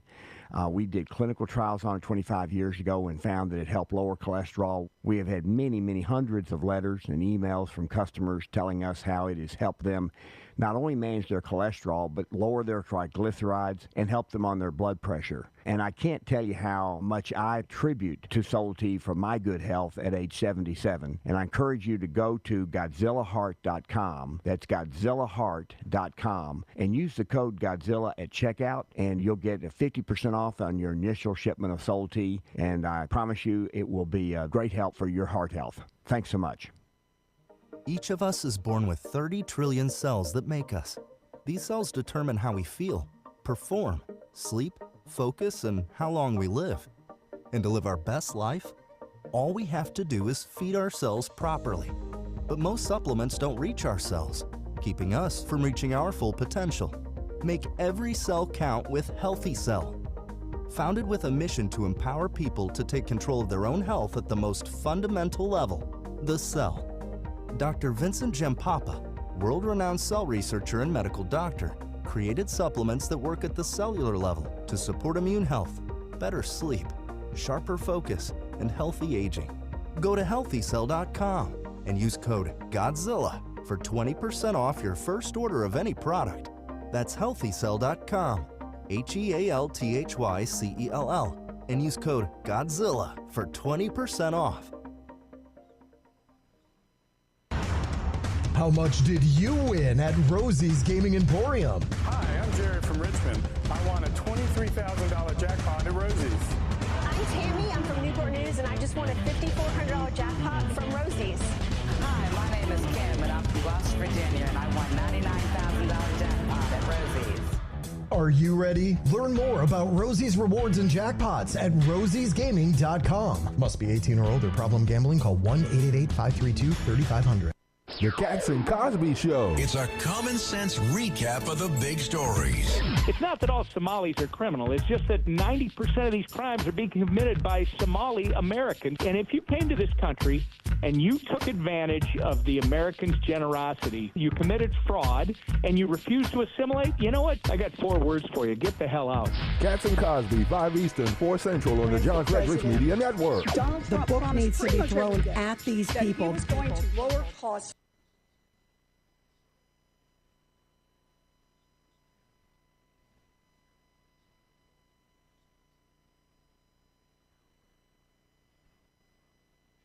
My fellow Americans, I was this close, very close, to buying from the lumber yards. These are sick people. But I turned my head at the last second, and I saw a big, beautiful ad for D.T. McCall's. These are highly respected people. If I had not turned my head at the last second, I would have been ripped off at some lumberyard for $200 in hidden charges, and D.T. McCall & Sons are never going to do that. They'd never do that to you. These are great people. I've known them for a long time. They have great deals, and I just have to say, nobody knows deals like I do. D.T. McCall & Sons has locations in Lebanon, Carthage, Lafayette, Cookeville, and Franklin, and they have been family-owned in Middle Tennessee for over 100 years. These are tremendous people. D.T. McCall & Sons. Check out one of their stores today. Impersonator not endorsed by Donald Trump. This Christmas, my heart is filled with gratitude. The birth of Jesus Christ changed the world forever, bringing hope, peace, and a Savior who walks with us through every season. I'm grateful for this community, for your kindness, and for the chance to serve alongside you in a meaningful ways throughout the year ahead. From my family to yours, Merry Christmas. May God bless you, your home. Happy birthday, Jesus. Paid for by Mark Pody for Senate, Candace Graham Treasurer. Welcome back to the Michael Patrick Leahy Show. Now, here's Michael Patrick Leahy. Welcome back to the Michael Patrick Leahy Show. You know, one of the things that I really like about Trump 2.0, this second administration, the cabinet, the Trump cabinet is really filled with first-rate all-stars. Not so much in Trump 1.0, let's be honest. There were some problems there, obviously. But if you look at the major cabinet offices, let's start with Secretary of State.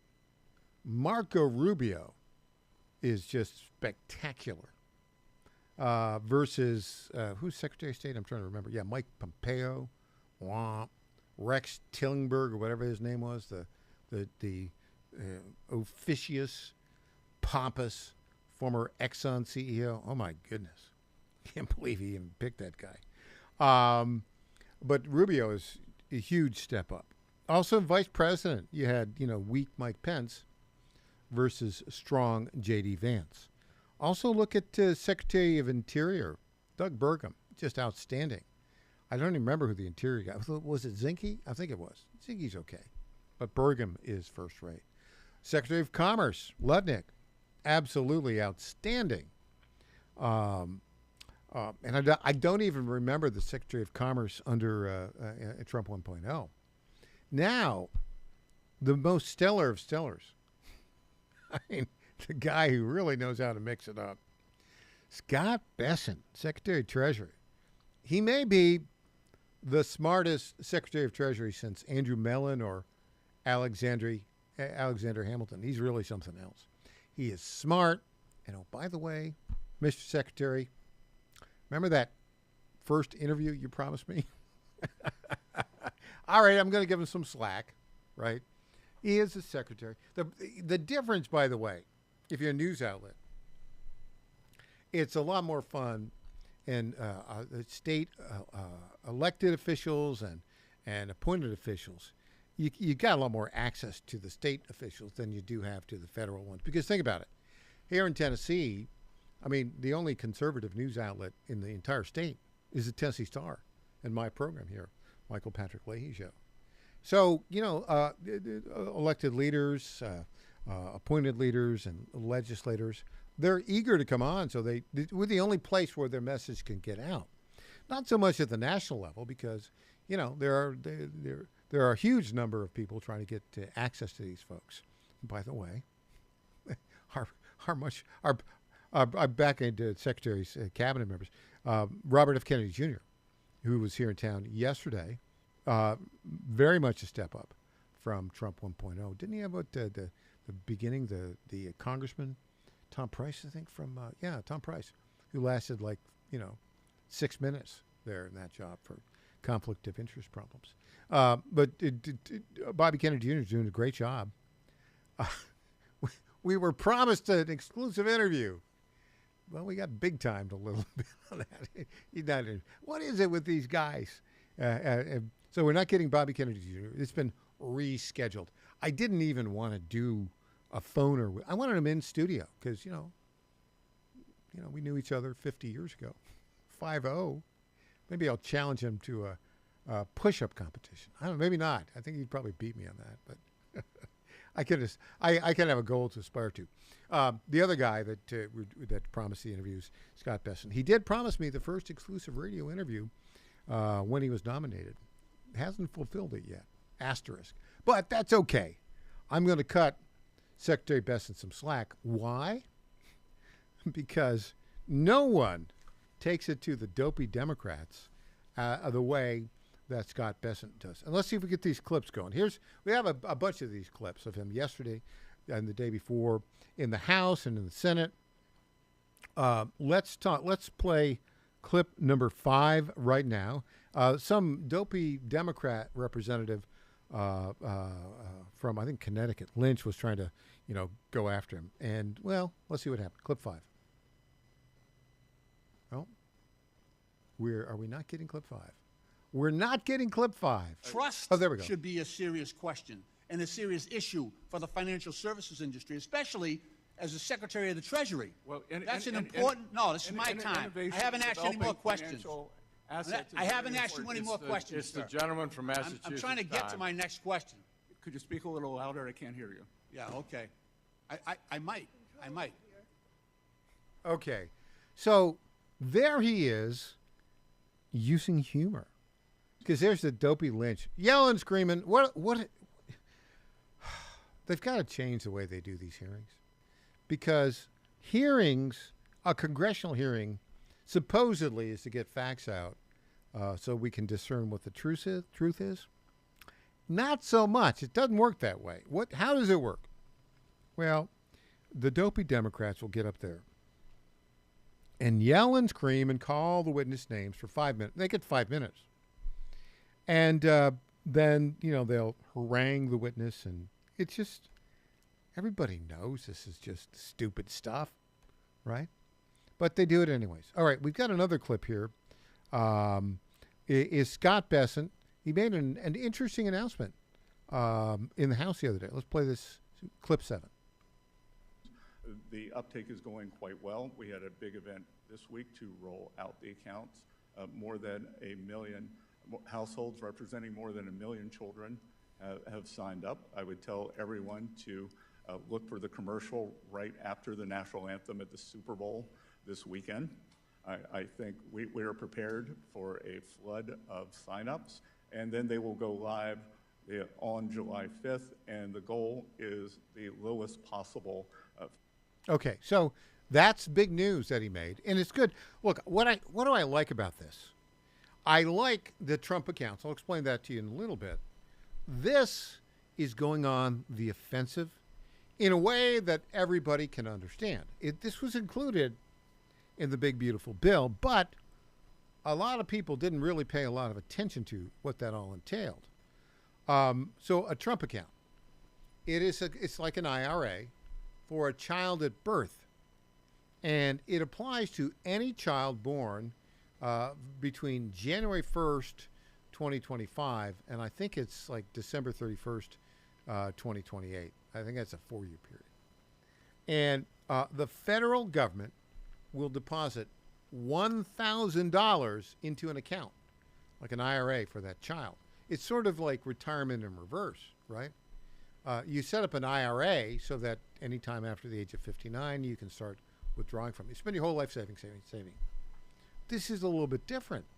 This is something that is designed to empower the child so that when they're 18, they actually have X amount of money that they can control.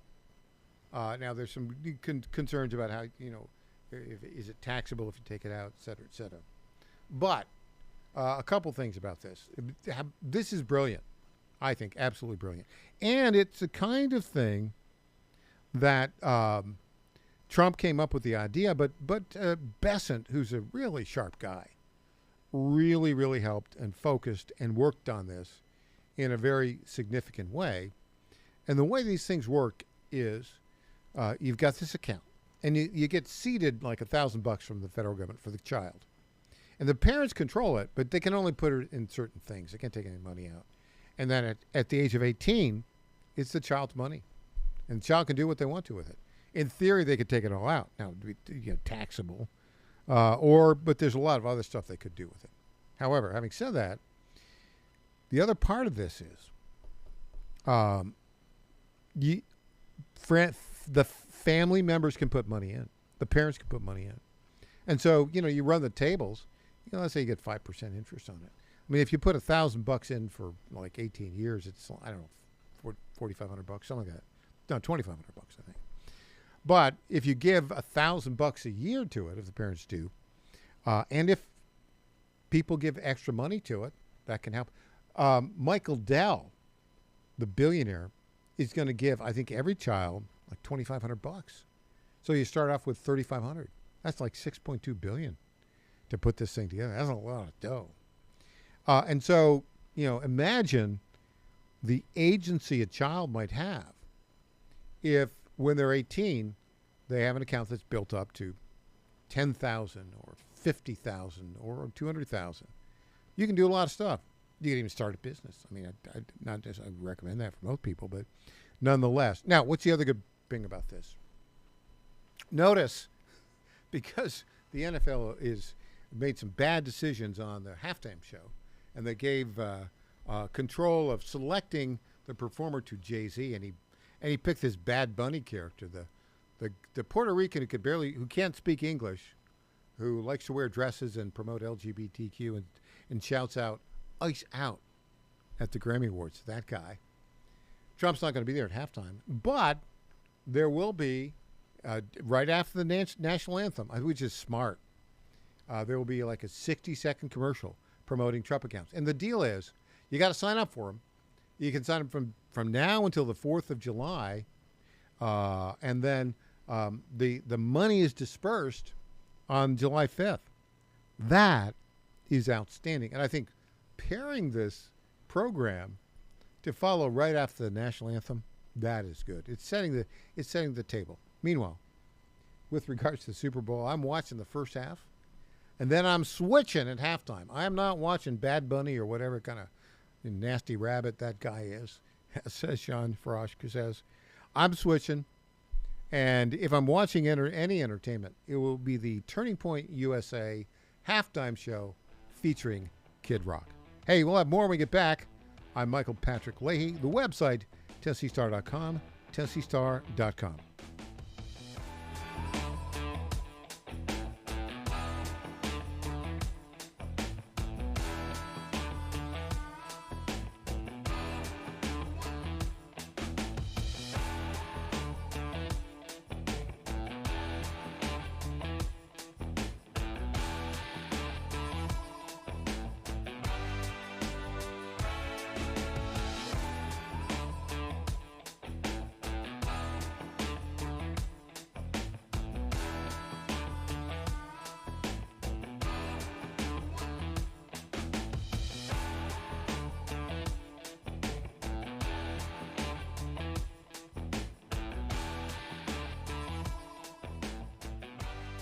Hey folks, Al Green here for SatPhone. When you're on the go, you want to know you're connected. If it's a family vacation or an off-the-grid escape to a remote destination, having reliable communication helps you feel safe and secure. You can't afford to find yourself in a dead zone. That's why you need SatPhone. SatPhones are reliable, durable, and give you global coverage. If you can get outside, you can get in touch. It's that simple. Make calls from your SatPhone to any regular cell phone in the United States. The phones are $1,500 value, but you can get yours free. Just sign up for a 15-month plan, $94.95 a month. Get 150 minutes monthly that roll to the next month. Go 3 months without using them, that's fine. Yes, 3 months, 450 minutes, all yours. Visit SAT123.com or call 855-980-5830. SAT123.com, 855-980-5830. Get surety and security with your SatPhone. Call now. For years, the Europeans have underestimated President Trump time after time. But at every turn, he's been right. On energy, on NATO, on foreign free riding. It's time they pay up. That's why he's cracking down on foreign countries that don't pay their fair share for American medicines, renegotiating trade deals for the prescription drugs we invent. President Trump is ending the foreign freeloading, making Europe pay their fair share. Paid for by Americans for Limited Government. What if you had a plan to build income outside your job? At Lifestyles Unlimited, you'll learn how people are investing in real estate to grow their income and make smarter financial choices one property at a time. Right now, join us for just $297. That's a savings of $443 off our real estate education program. Text RADIO to 88007. That's RADIO to 88007. Presented by Lifestyles Unlimited. These illegal skill games that keep popping up, fights break out, they're illegal. We got drugs, we got gangs, they're all over the place. How do you get illegal slot machines in convenience stores when Governor Youngkin, you vetoed it and no referendum, nobody passed it? How are they still here? At the end of the day, it is local Commonwealth's attorneys that have to bring the cases against the establishments and to get them out. And so, yes, I vetoed bills. The high court has said that they can't be there. And on top of that, our attorney general has done a full investigation. And we go back to our Commonwealth's attorneys in so many jurisdictions refuse to enforce the law. That's the bottom line. They protect the criminals at the expense of the victims. And that's why, again, elections matter. We have got to elect prosecutors who will put people in jail. This ad paid for by Churchill Downs. Hey there, it's Lenny McGill, founder and CEO of GlockStore.com. For over 30 years, I've supported our Second Amendment rights with GlockStore.com, the world's #1 source for Glock handguns, parts, and accessories. I also support accurate, unbiased journalism like The Michael Patrick Leahy Show. His team broke the Kilmar Abrego Garcia traffic stop and was the first to obtain that video. Independent journalism at its finest. Visit us at GlockStore.com, listen to Michael Patrick Leahy, and make America great again. This is State Senator Mark Pody. Government is limited to what it is supposed to do. One of the things that is critical that we're supposed to be working on is transportation. Here in Middle Tennessee, our roads need more help. As your state senator, we are focused on getting more money reoccurring without a new tax increase for our roads here in Tennessee. This is State Senator Mark Pody. Paid for by Campaign for Mark Pody, Christina Hibden, Treasurer. Welcome back to the Michael Patrick Leahy Show. Now, here's Michael Patrick Leahy. And welcome back to the Michael Patrick Leahy Show. We are indeed broadcasting live from our studios in Nashville, Tennessee, on the 9th anniversary of the founding of the Tennessee Star, the only conservative news outlet in the state of Tennessee. Well, yesterday, NBC, I think NBC's doing the Super Bowl this year. And typically they'll do an interview, if you will, with the president of the United States. This year's a little weird because they've got that stupid Bad Bunny, that's going to be, the Bad Bunny halftime show is going to be a disaster. I mean, he's going to go ice out. He's going to do this anti-American stuff. And it will be hugely irritating and embarrassing to the NFL. But having said all that, they do get this interview with the president, and then they leak out various elements of it. Here's a couple things that he had to say that I found were quite interesting. He was asked about Hillary and Bill Clinton, because, they were playing chicken with the House Oversight Committee, which asked them to come in and testify and be deposed on the Epstein situation. They refused, and they conceded finally. So Trump was asked about that. Let's play that right now. Clip 1. Today we heard that the Clintons set deposition dates to testify before the House Oversight Committee. Any reaction to that related to the Epstein question? I think it's a shame, to be honest. I always liked him. Her, yeah. She's a very capable woman. She was better in debating than some of the other people, I will tell you that. She was smart woman. I hate to see it in many ways. I hate to see it. But, then I look at me. They went after me like, they wanted me to go to jail for the rest of my life. Then it turned out I was innocent, very innocent. It's Pretty good answer. Kind of interesting. No, he didn't sort of say, ha, ha, ha. You guys have to, the Clintons have to respond. What's that about? I don't know. But, he said Hillary's a very smart person. The underturn is, she's also been somebody that was sort of, behind all the manipulation to put me in jail. So we'll see how there's a reason he said it that way. We'll find out what it is. All right. Also, Trump was asked about elections. I think this is the NBC guy asking him that. We'll play that right now. Clip 3. You've recently suggested nationalizing elections. What do you mean by that? And I didn't say national, I said there are some areas in our country that are extremely corrupt. They have very corrupt elections. Take a look at Detroit. Take a look at Philadelphia. Take a look at Atlanta. There are some areas that are unbelievably corrupt. I could give you plenty more, too. I say that we cannot have corrupt elections. If we have to, if they don't straighten it out. As an example, voter ID. Why don't the Democrats want voter ID? You know who does want voter ID? Democrat voters want it, but Democrat politicians don't. Why don't they want it? Because they want to cheat on elections. Can you imagine if I were a politician and they asked me, do you want voter identification? And I said, no, there's no way you could win that debate. But even the Democrats don't want voter ID. If they don't want voter ID, that means they want to cheat. We can't allow cheating in elections. Now, if we need to put in federal controls as opposed to state controls, remember this, they're really an agent. They're really accumulating the votes for who wins an election. If they can't do it honestly and it can't be done properly and timely, then something else has to happen. Okay, now, this is the snide and snotty little NBC reporter. What do you mean by that? Trump is actually very good at handling that these days, isn't he? He's very, very good. And, as an aside, our friend Stephen K. Bannon, he said, we need to have ICE officers out at all the polling places. The left's head blew up. Here's another really good answer to a question. Trump was asked by this little NBC guy if he ever thought about the threat of another assassination attempt. Let's play that clip right now, clip 6. You survived that assassination attempt that we all covered. It was terrible, 2 of them.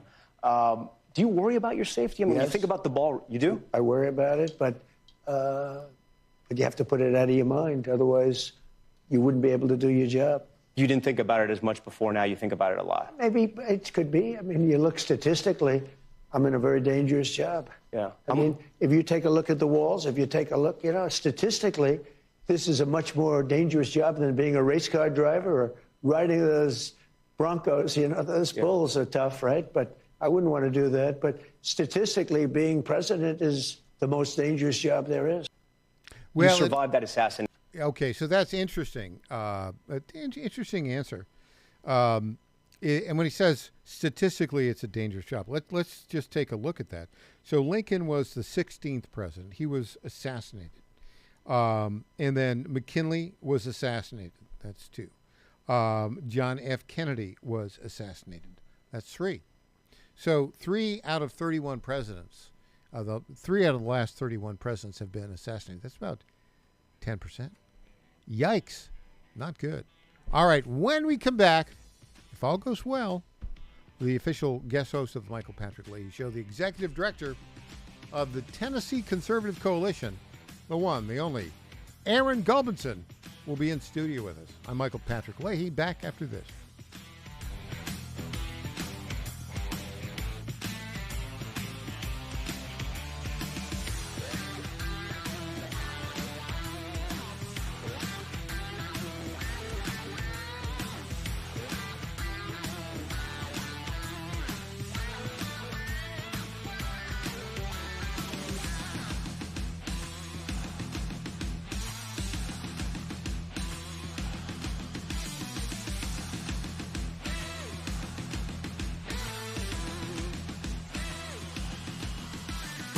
Wendy Bell. The 2020 election fraud dominoes are starting to fall now. Is Nicolas Maduro an informant against the CIA for laundering election theft technology like Smartmatic and Dominion through Venezuela? I want you to hear Tommy Tuberville, Senator. This didn't start under Maduro. It started under Hugo Chavez. He came up with this system of machines and got himself elected. Trump is onto it. He's been saying this from the beginning. Wendy Bell, weeknights at 6 on the John Fredericks Media Network.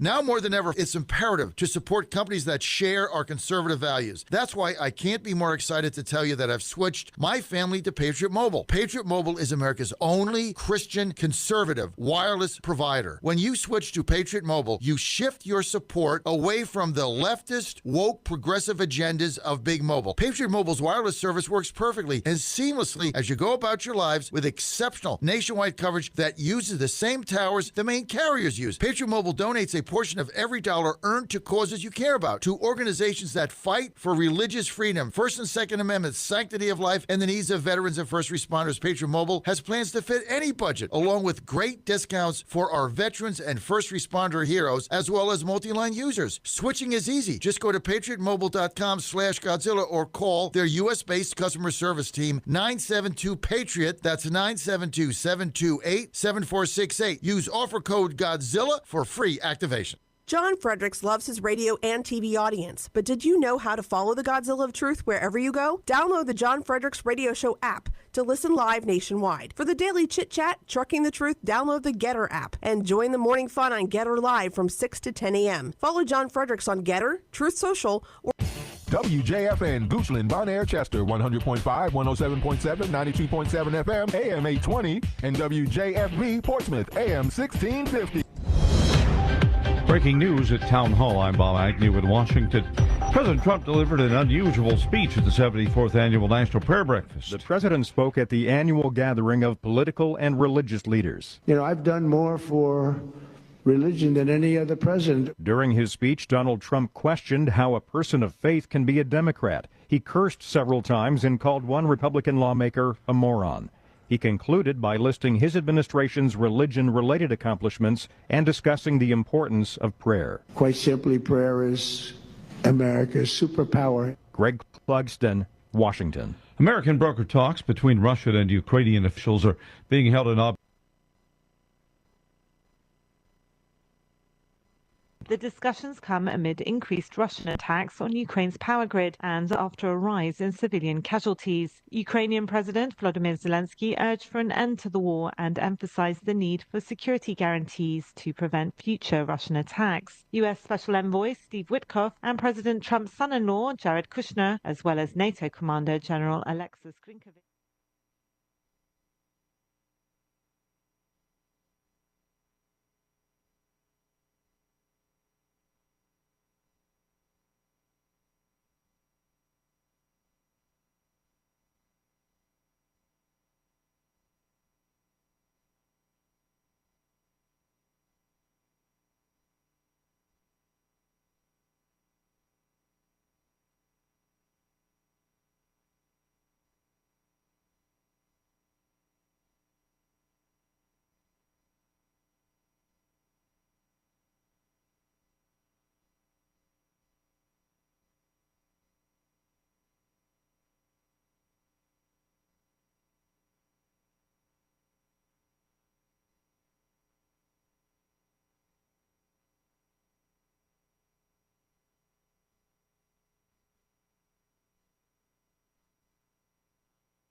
It's the Michael Patrick Leahy Show, broadcasting live from downtown Nashville. Now, here's Michael Patrick Leahy.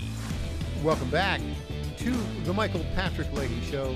It is fitting that on this 9th birthday of the Tennessee Star, we are joined in studio by the official guest host of the Michael Patrick Leahy Show. Previously, our lead political reporter, now the executive director of the Tennessee Conservative Coalition, the one, the only, Aaron Goldmanson. Welcome back, Aaron.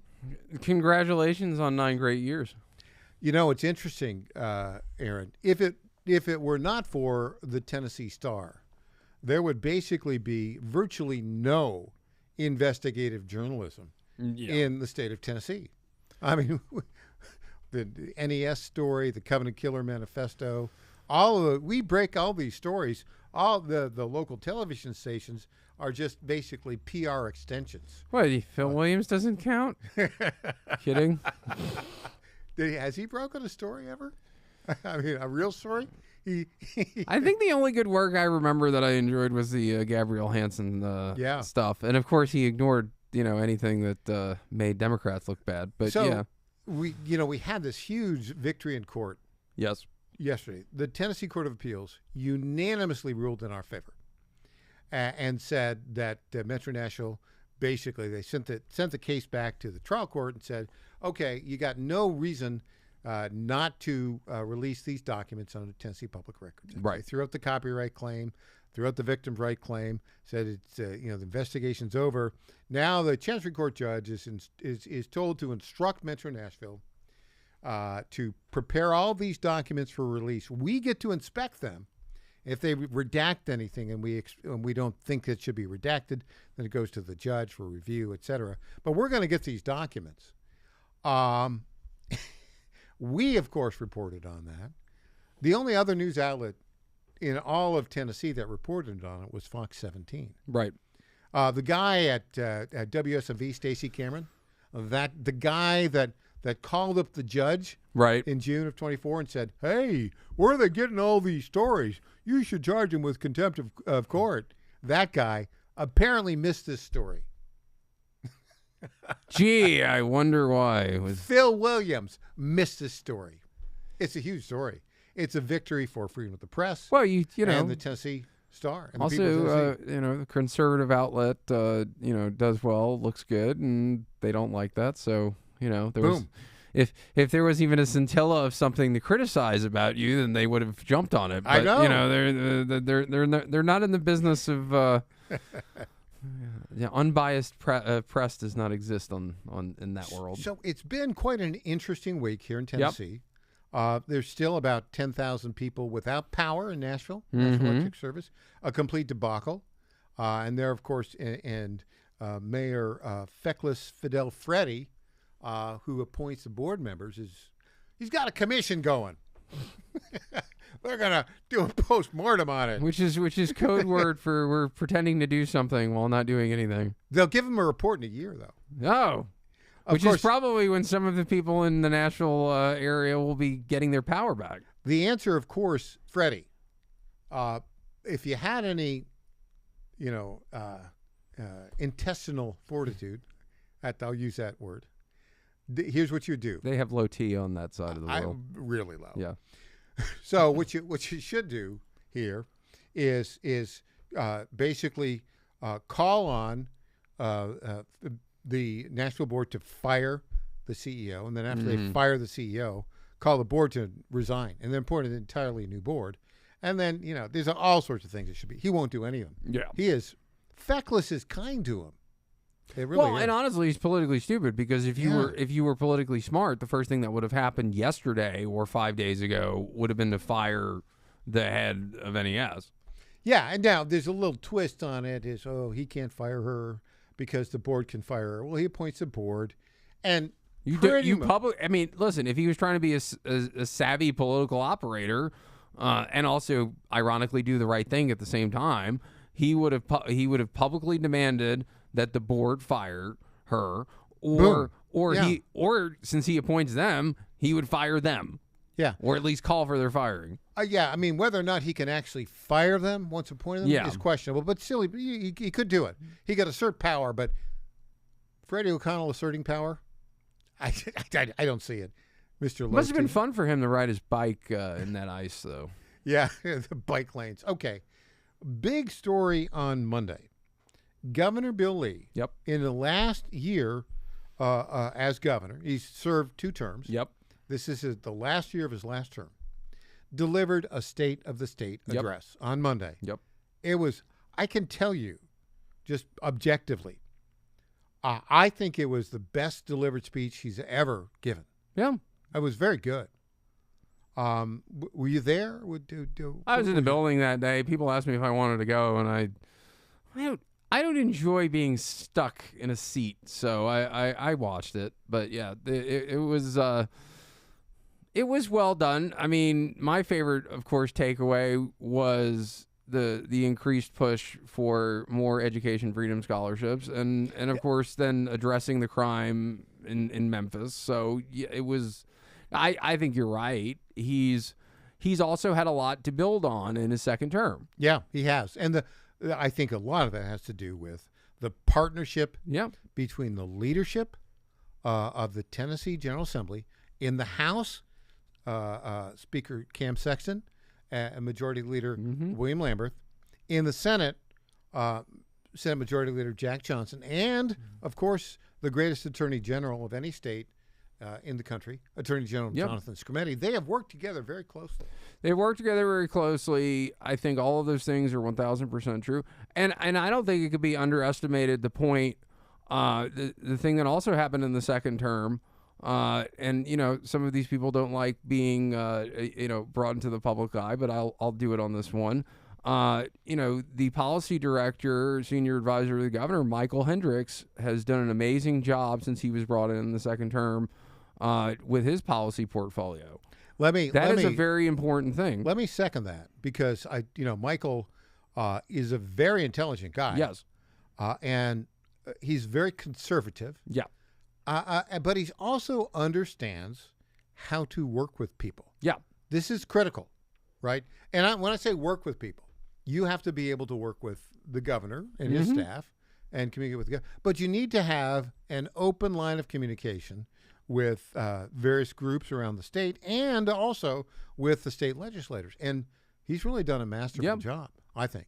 I think he's done a really super job. Of course, now his cell phone's going to burn up now for people listening to the show going, oh, you just got complimented publicly. But no, it's a very, listen, that was probably the governor's best direct hire, I think. And we could, obviously the selection process for the attorney general is slightly different. Of course, the governor weighs in on that behind the scenes. That's not a secret in the world. But no, I think the synergy that is going on right now between certain staff, the majority leaders, the speaker, Cameron Sexton, the attorney general is very good. They're firing on all cylinders. The second term, it's actually kind of amusing. Trump 2 is better than Trump 1, and Lee 2 is better than Lee 1. So I think it's quite true. But I think a little bit. Which I think if you had to wave a magic wand and you were starting off your governor's term, I think you'd prefer to finish stronger than you started, right? You don't. Yeah, you want to finish stronger. But I think that's a good point. Now, part of it's a little different in the sense that Trump's terms were non-consecutive. Right. But having said that, what happens is you learn in your first term who you can trust. Yes. And who will work with you. Yeah. And you learn, you kind of get your pacing together. And we'll have more when we get back. We're talking with the one, the only, Aaron Gulbinson. I'm Michael Patrick Leahy. This is the Michael Patrick Leahy Show, the website, TennesseeStar.com.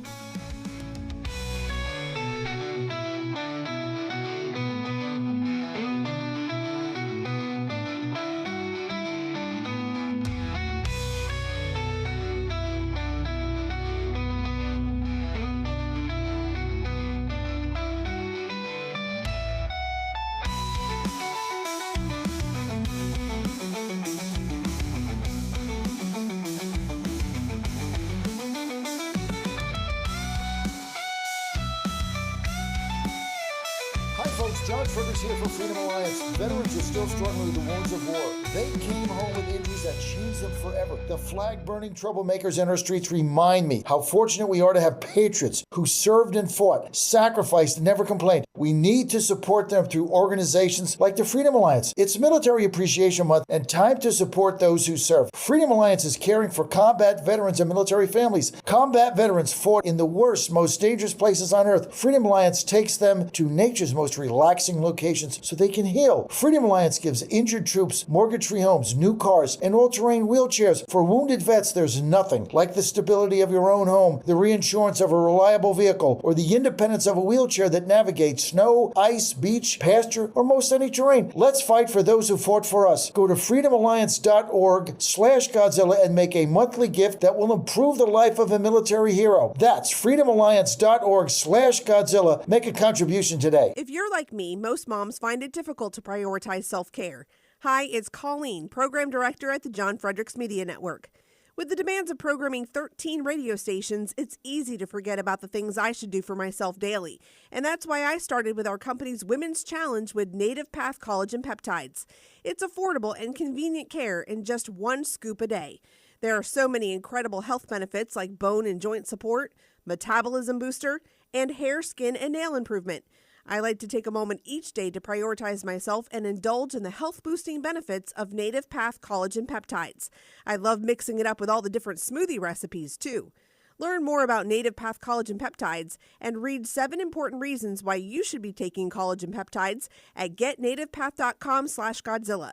Prioritize your self-care with Native Path Collagen Peptides. Try it risk-free for as low as $21 today and get free shipping at getnativepath.com/Godzilla. Target.com.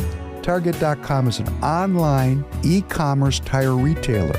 We are here to serve the American public with the best possible customer service, the best pricing, and we make it extremely easy. We have many name brands and a lot of low-cost tires. The price is right, and it's easy. You go online to Target.com, Tireget.com, Target.com. You go there, you put your zip code in, all the inventory displays right in front of you. You can call in for help if you want to. We'll help you get the tire that you need. But we will take the tires you buy and at no extra charge deliver them to the dealer right by your house where they will be installed at the market price. It's easy. The best price, the best service. Great people to deal with. Thank you for going to Target.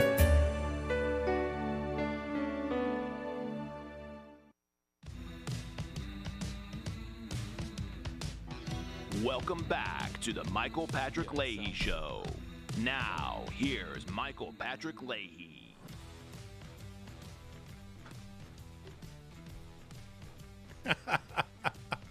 Welcome back to the Michael Patrick Leahy Show.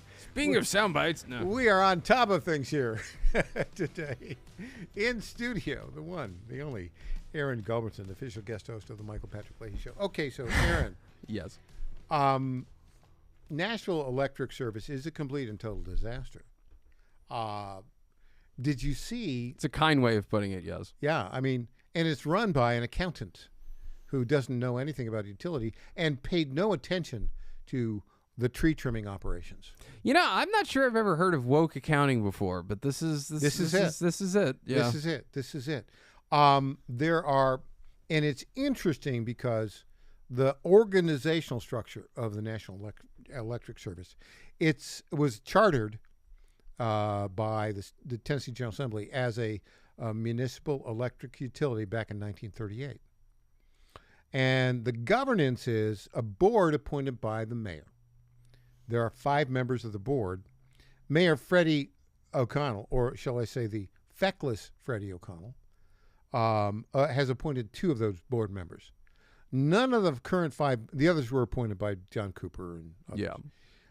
One of the chairman of the board is the wife of former Mayor Carl Dean, an attorney who is like a big deal in one of these land conservancies. Let's be nice to the trees groups. None of the 5 board members have any experience operating a utility or have any understanding of utility. One of the board members is the head of the Urban League of Middle Tennessee, which means he's a political hack. Yeah. Well, they're all political hacks. Yeah. Right?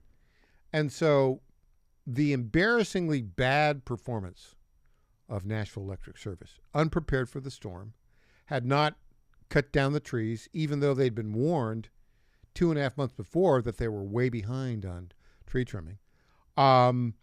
230,000 of the 470,000 customers out of power from the beginning. Today, now, almost 2 weeks later, we still have 10,000 out of power.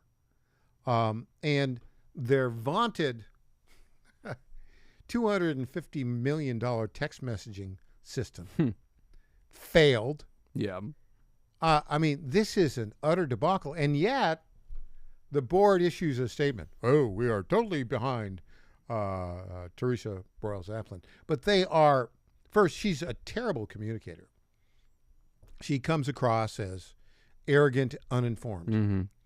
And, she did and they did a press conference the other night, 20 minutes, where she absolutely misled the public about how much they've actually spent on tree trimming, because she gave the false impression that they've increased the amount spent on tree trimming for 4 years. That's not true. They cut it by $7 million. It's a little accounting thing. Well, we've increased the budget every year. Well, the budget is not how much you spend. Have I missed, with the busy week, any kind of proposed solution to prevent these things from happening in the future? Well, the first solution is start cutting the trees at the level that other utilities I mean, from the agency is not even a CYA thing. No. Okay. No. I didn't think so, but I very arrogant in every aspect. Every aspect of the case was very arrogant. So much for global warming too, but anyway. Yeah, exactly. So, anyways, what happened in all of this is you look at the structure, and the mayor has no courage whatsoever, and he's put a commission that's going to do nothing for a year and then say But what the mayor should do is call for the firing of Teresa Broyles-Applin, number one, today, and call for the board to fire her, and if they don't, to fire the entire board. Yeah. Now, whether he's that authority or not is still questionable, but he can certainly make the statement. What's going to happen here is the Tennessee General Assembly is not messing around. No, they're not. And they're going to fix the problem. Well, whether they're going to exactly fix it this session or not, they got a lot of stuff going on. Well, and it's worth noting the poor people in Brent, and I don't mean that they're poor, monetarily, but the people in Brentwood that are the people. This has been posted publicly in social media. Mayor Brentwood is getting a fair amount of grief from certain people randomly on social media. He has no say in the matter with Nashville Electric. But his area is affected in certain ways. Well, actually, the Metro Nashville, the National Electric Service, which is governed by 5 people appointed by the mayor of Nashville, right? 20% of its customers live outside of Metro Nashville, right? And they have no representation. You would think you would at least have a proportional board member to represent that. Yeah, and so some people are saying, well, we got to fix it. And Andy Ogles, congressman who represents parts of Nashville, has a very clear idea. Let's play what he has to say about this. Andy Ogles, yesterday. Over the period of time, 90,000, 100,000 people were without power. We have now 5 fatalities because of their failure, and the response has been abysmal. The mayor has not called for her ousting. The mayor's not doing his job, and so it's time for the Tennessee General Assembly. So I've sent this letter. We'll post it for you so you can see it, and encouraging the Tennessee General Assembly to assert their jurisdiction, their authority. Now, to keep in mind, under Tennessee statute, and it's 752-112, the Metro Council can step in and remove the board. But they won't do that because they're woke and they're more interested in DEI. So it's up to the General Assembly to step in. And again, this isn't Andy Ogles' political rhetoric. This is their own internal audit. score of 51 out of 100 on failing to properly maintain the vegetation over the power lines. This was predictable. Nashville, Tennessee has been in the transition zone of ice and snow for my entire lifetime. We get more ice than snow. This was a predictable outcome. And the loss of life is unacceptable. And the response of NES and the response of the woke, liberal, radical mayor is unacceptable. Now, he's going to try to throw her under the bus. I think we should throw them politically, proverbially speaking, under the bus. We need new leadership in Nashville. It matters who leads. Again, there's no reason 2 weeks out, when this is all said and done, 2 weeks out before power is restored to Nashville. This is one of the bright lights of our country, Nashville, Tennessee. Economic engine of the South. Truly a bastion of what America means. And NES has failed the people of Middle Tennessee, failed the people of Nashville. Yeah, he's right. What's interesting about this, Aaron, what I found is very interesting, is now you've got the Democrat Progressive Caucus going after what's this Jay Powell character, the state rep. Now, their recommendation seems to be kind of lukewarmy type stuff. Yeah. But they want changes as well.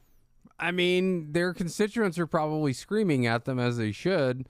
By the way, I just couldn't help but think to myself while I'm watching that clip, going, there's the old mayor coming out of Congressman Oakland. Yeah, Mayor of Murray County. Yeah. Well, look, to get the job done. Now, this is going to require, I mean, the Tennessee General Assembly has the authority to do any number of things. They could pass a law immediately that would require a different structure of the board, right? Yeah. They could do that. But they could also, I mean, they could take over this thing. They could ask for the comptroller to put together a plan for changing the structure of it. Well, I just think it's a matter of time at some point before the comptroller has to take over the finances of the whole thing. I think you're right. And the comptroller is very good. Yeah. Just as I like to say, Mayor Mumpower at some point, but at least with control of the purse. One of the reasons I was thinking, I was like, has a constructive solution, long-term solution, ever been suggested by NES? Which, of course, the answer is no.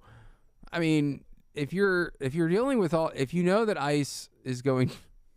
ICE is everywhere right now, whether it's cold or immigration enforcement. But if you know that, snow and ice, particularly ice, is going to be a problem, which is why the trees and all that and the canopy thing was ridiculous. I mean, would there be a solution potentially in Middle Tennessee and I don't know, have any earthly idea what a feasibility study would look like on this, but maybe putting a good chunk of the power lines underground. That's the logical thing to do. Yeah. But here's the other interesting thing. Memphis Light Power and Gas, which has 420,000 customers, had virtually no outages. And do you know how much they spend per customer per year on tree trimming? $83. You know how much National Electric Service spends? $30, if that. And, the CEO wasn't paying attention to it. So Memphis is better than Nashville? In that instance. That's amusing. Yeah. State Senator Brent Taylor was crowing over that. By the way, I must do this as we close this segment out. A tip of the hat to you for calling exactly right the Williamson County mayor's race. You were no fan of Todd Kastner, who's my friend, who's on our show several times, and you were very clear that he didn't have a shot. Well, he agrees with you now. He's withdrawn from the race. And now it's Andy Marshall versus Mary Smith. The thing about having a microphone and telling the truth is some people don't like it when they don't want to hear the truth. And, that's just what I do. Well, there you go. All right, when we come back, we're going to turn our attention to Washington, D.C., and a spectacular example of message management as delivered by Scott Bessent, Secretary of Treasury, to, wait for it, the original Indian, Native American, Elizabeth Pocahontas Warren. Back after this.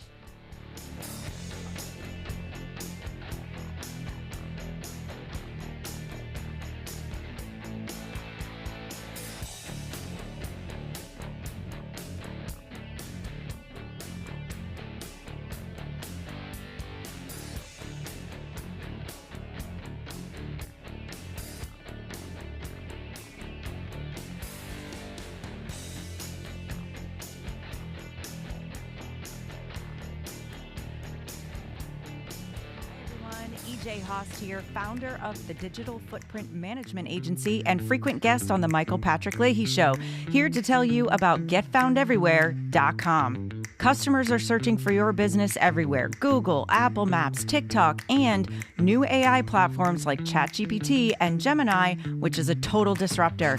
Traditional search engine optimization isn't dead, but it is on life support. Old tactics don't work anymore. So how can you make your business stand out? GetFoundEverywhere.com makes your business pop on over 50 search, map, review, and AI-driven platforms. With one easy dashboard, manage business profiles, social media accounts, direct messages, even texts and reviews. GetFoundEverywhere.com is affordable, boosts your visibility, and gets your business more customers. It's time to step up your game the easy way. Save time, save money, and get more customers with GetFoundEverywhere.com. This is State Senator Mark Pody. Government is limited to what it is supposed to do. One of the things that is critical that we're supposed to be working on is transportation. Here in Middle Tennessee, our roads need more help. As your state senator, we are focused on getting more money reoccurring without a new tax increase for our roads here in Tennessee. This is State Senator Mark Pody.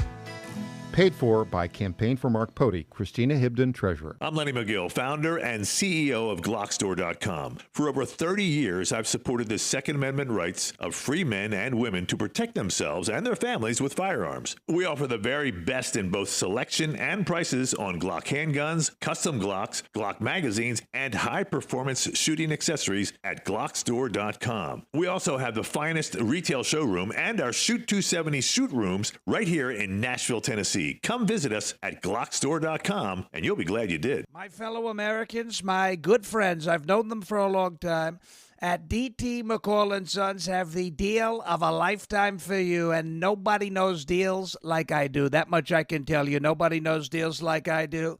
The lumber yards, they can hit you with hidden charges for up to $200 extra.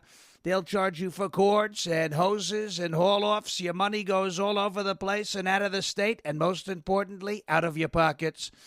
How do they get away with that? I don't know how they do that, but on day one, if you buy from McCall's, we are going to stop the hidden charges as soon as you buy it. D.T. McCall & Sons has locations in Lebanon, Carthage, Lafayette, Cookeville, and Franklin, and they have been family-owned in Middle Tennessee for over 100 years. Head to one of their stores today or check them out at dtmccalls.com. You're going to love it, believe me. Impersonator not endorsed by Donald Trump. Welcome back to the Michael Patrick Leahy Show. Now, here's Michael Patrick Leahy. Welcome back to the Michael Patrick Leahy Show, broadcasting live from our studios in Nashville, Tennessee. It is the 9th birthday of the Tennessee Star. Here with us in studio, the executive director of the Tennessee Conservative Coalition, previously our lead political reporter at the Tennessee Star, and the official guest host of the Michael Patrick Leahy Show, the one, the only, Aaron Gulbranson. Now, Aaron, you've been around politics a long time. And let me just ask you this. Is there anyone elected official on the national scene in the Democrat Party who is not a complete, dishonest idiot? There's only one. It's Fetterman. Fetterman, yeah. Yeah. And he had a stroke. And that's probably what... I think that's what righted his brain a little bit. I think so. Well, the one that we've made fun of for a long time is Elizabeth Warren. Yes. And, of course, we have reported on her phony claims of Native American ancestry. We should all go get our 23andMe done and see if we have more than she does. Everybody pretty much does. Yeah. Right.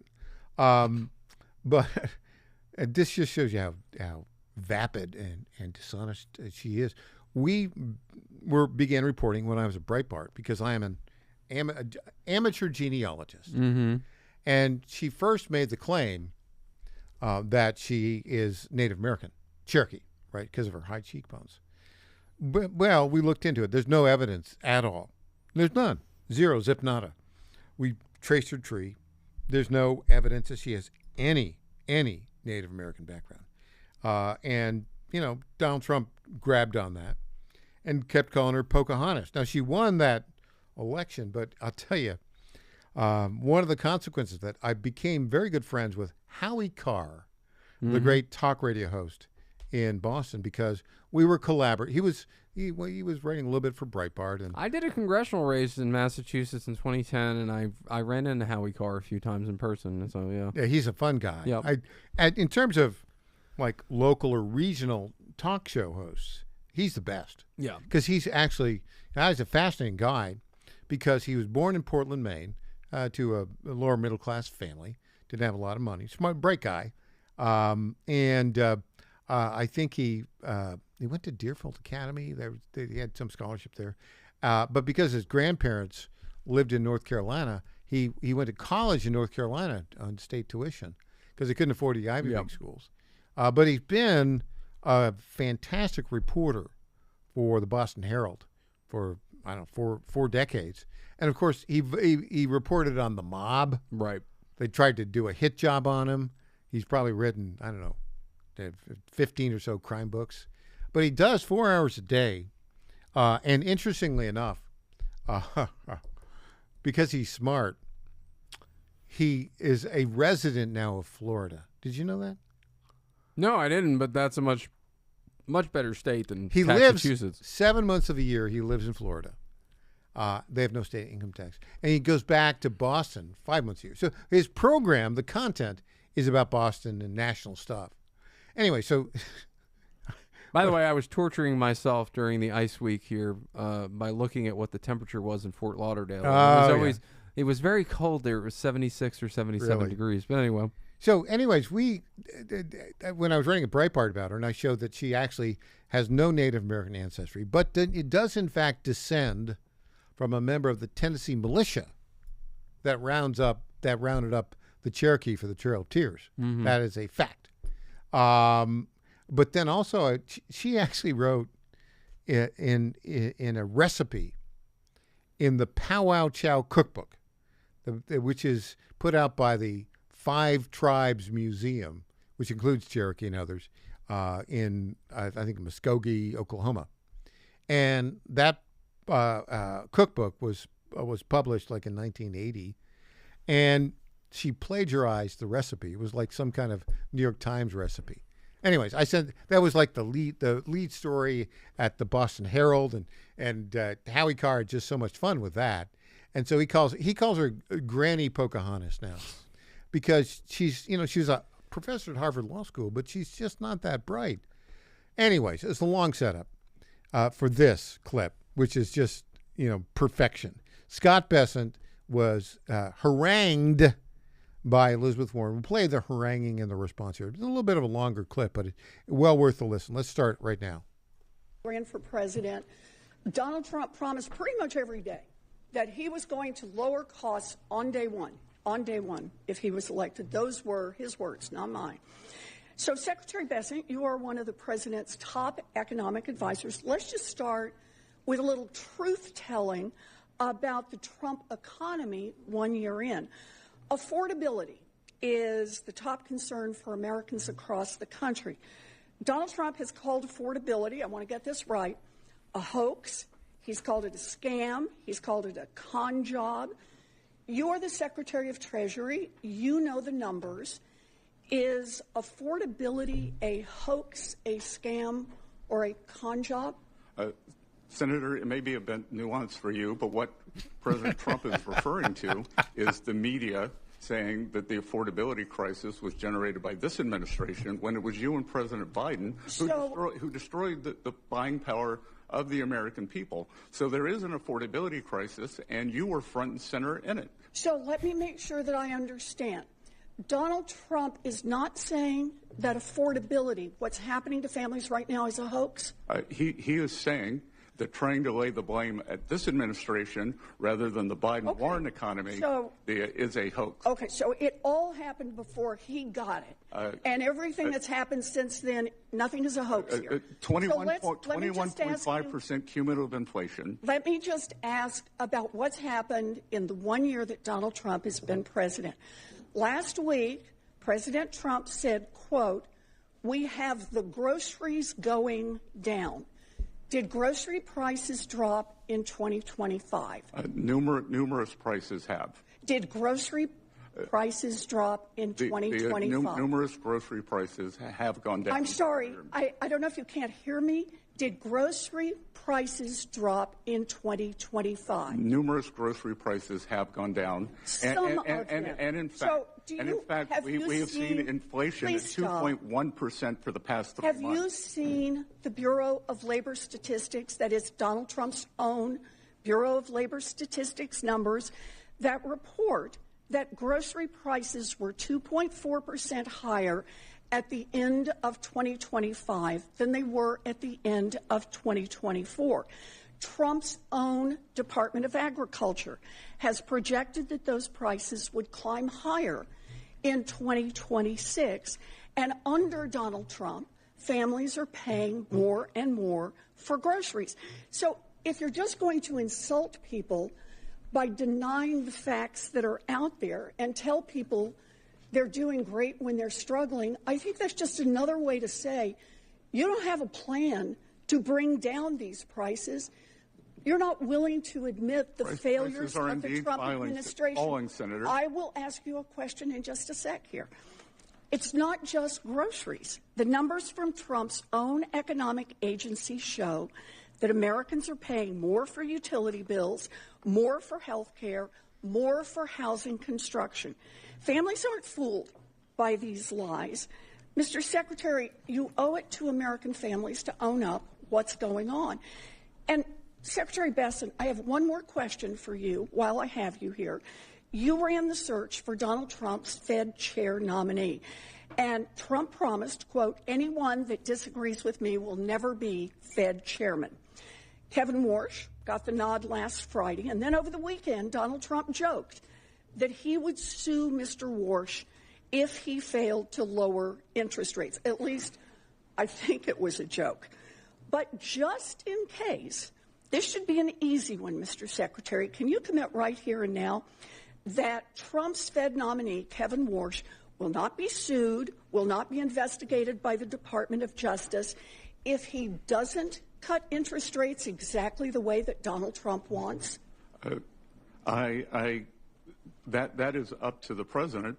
Can you commit that you will? I'm sorry. Can you commit that you will not hold up? He hold won't up? Be sued if he doesn't drop interest rates. And he won't be criminally investigated. The president also made a joke about you that I won't repeat, Senator Warren. That was the actually, I will. One. He said he had reservations. If this was a joke, why not just... All right. So that was a long clip, and it's I have to apologize because it's listening to her. Elizabeth is like, fingernails on chalkboard. I mean, I did contemplate suicide 5 or 6 times during that clip. It's like they're in the harangue business. By the way, the whole grocery thing, you see what she's trying to do. Oh, well, yeah. Listen, there's a couple things for those of you listening that want to kind of score these types of exchanges. Yeah, that's exactly the point. She admitted at the very end that this is all performative. Yeah. Because when she said that was supposed to be the softball question, yeah, really, like that's what they do in these kinds of exchanges. And the whole time I'm watching it going, wait, this is what the carefully, all the Democrats try to do in these situations is try to make the Trump administration, their goal is to make the Trump administration and its officials look bad, right? That's all they're trying to do, with a little theatrics. Yeah, with a little theatrics. And the whole time I'm sitting there going, really? That's the best they came up with? That's the best shot you got, right? Of course, he's very clever. I mean, I love Trump, but I could have come up with something better than that. But I'm a better political operative than apparently Elizabeth Warren's people. So yeah, well, they're talk about the same old sad song. I mean, she's been playing the same old sad song since she stepped on the political scene. Well, of course, in 2012. She feels the affordability crisis because there's been an affordability crisis in her state of Massachusetts since well before she was even Attorney General of that state. Yeah, So yeah. Well, which is Democrat supermajority there. It's interesting because they seem to keep doing the same thing. They seem to think that it has an effect on voters. and people look at, well, affordability mattered in the Virginia elections and the New Jersey gubernatorial elections. I'm unconvinced because in Virginia, it was a fluke that a Republican won 4 years ago. Listen, Virginia was gone, and it was a temporary comeback because Terry McAuliffe had a moment that was very un-Terry McAuliffe, like Terry or hate Terry. His whole career up until that moment in time, he was a very disciplined Democrat political operator. Right. When he was governor, and he was going for his second, which was a non-consecutive term, but he was going, he was trying to play to the new woke left in that comment where he said that, basically parents shouldn't be in charge of their kids' education. That was a mistake that he made that lost the election. Which ticked off enough, not all, but enough suburban soccer moms, right? Where someone referred to them the other day to me as the Chardonnay moms, which I found amusing. But as it ticked them off. But what everyone forgets about that particular election was this landslide moment where Republicans swept into power in the Commonwealth. 70,000 votes. That was it.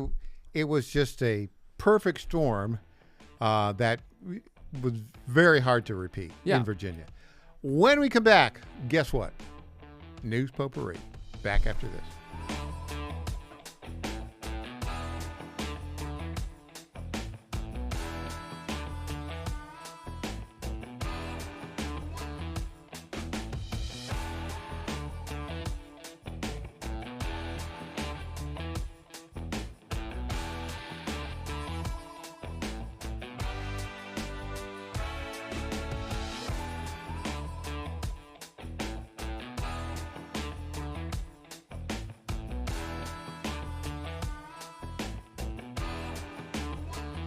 Carmichael, CEO of Soul Team, a supplement to help you have a healthier heart and stronger cardiovascular system. At Soul Team, we regularly get emails from our customers telling us how Soul Team has helped them. Like this one from Kelly. Hello, I'm 58 years old and have had high cholesterol for years. I wanted to stay away from prescription drugs. My husband and I have been using Solti for about 13 months. My results have been amazing. My cholesterol levels went from 291 to 129. I am so impressed with Solti and want to thank you. Now, in my own case, my bad cholesterol dropped from 130 to 89, and that was 20 years ago. I'm 75 years old and I take 0 prescription drugs. To get a great deal on Solti, please go to GodzillaHeart.com, and when you check out, use the code Godzilla to get our best deal, which is 50% off your first shipment and then 3 bottles for the price of 2 thereafter. You don't have to live with a broken heart. Do you suffer from Try declining Solti bone and today. joint health? Hi, it's Tina with the John Fredericks Media Network. And when I heard about our company's Women's Challenge, I jumped on the opportunity to test this amazing supplement that's already restoring my bone density, soothing my joint pain, and helping me regain lost mobility. I've experienced so many benefits in such a short time with Native Path Collagen Peptides because they support my bones and joints, boost my metabolism, and unleash the most radiant skin and hair since my 20s. In just 2 weeks, my knee stiffness is gone, and I'm already hitting the gym more aggressively. And I get so many compliments on my glowy skin and shiny hair. Native Path Collagen Peptides are so easy to take. They're tasteless, odorless, and mix great with my morning coffee. Read thousands of 5-star reviews at getnativepath.com/Godzilla. Level up your self-care with Native Path Collagen Peptides. Try it risk-free for as low as $21 today. And get free shipping at getnativepath.com/Godzilla. In 2008, the amount of concentrated time people could spend on a task without becoming distracted was 12 seconds. 5 years later, it was only 8 seconds, 1 second less than a goldfish.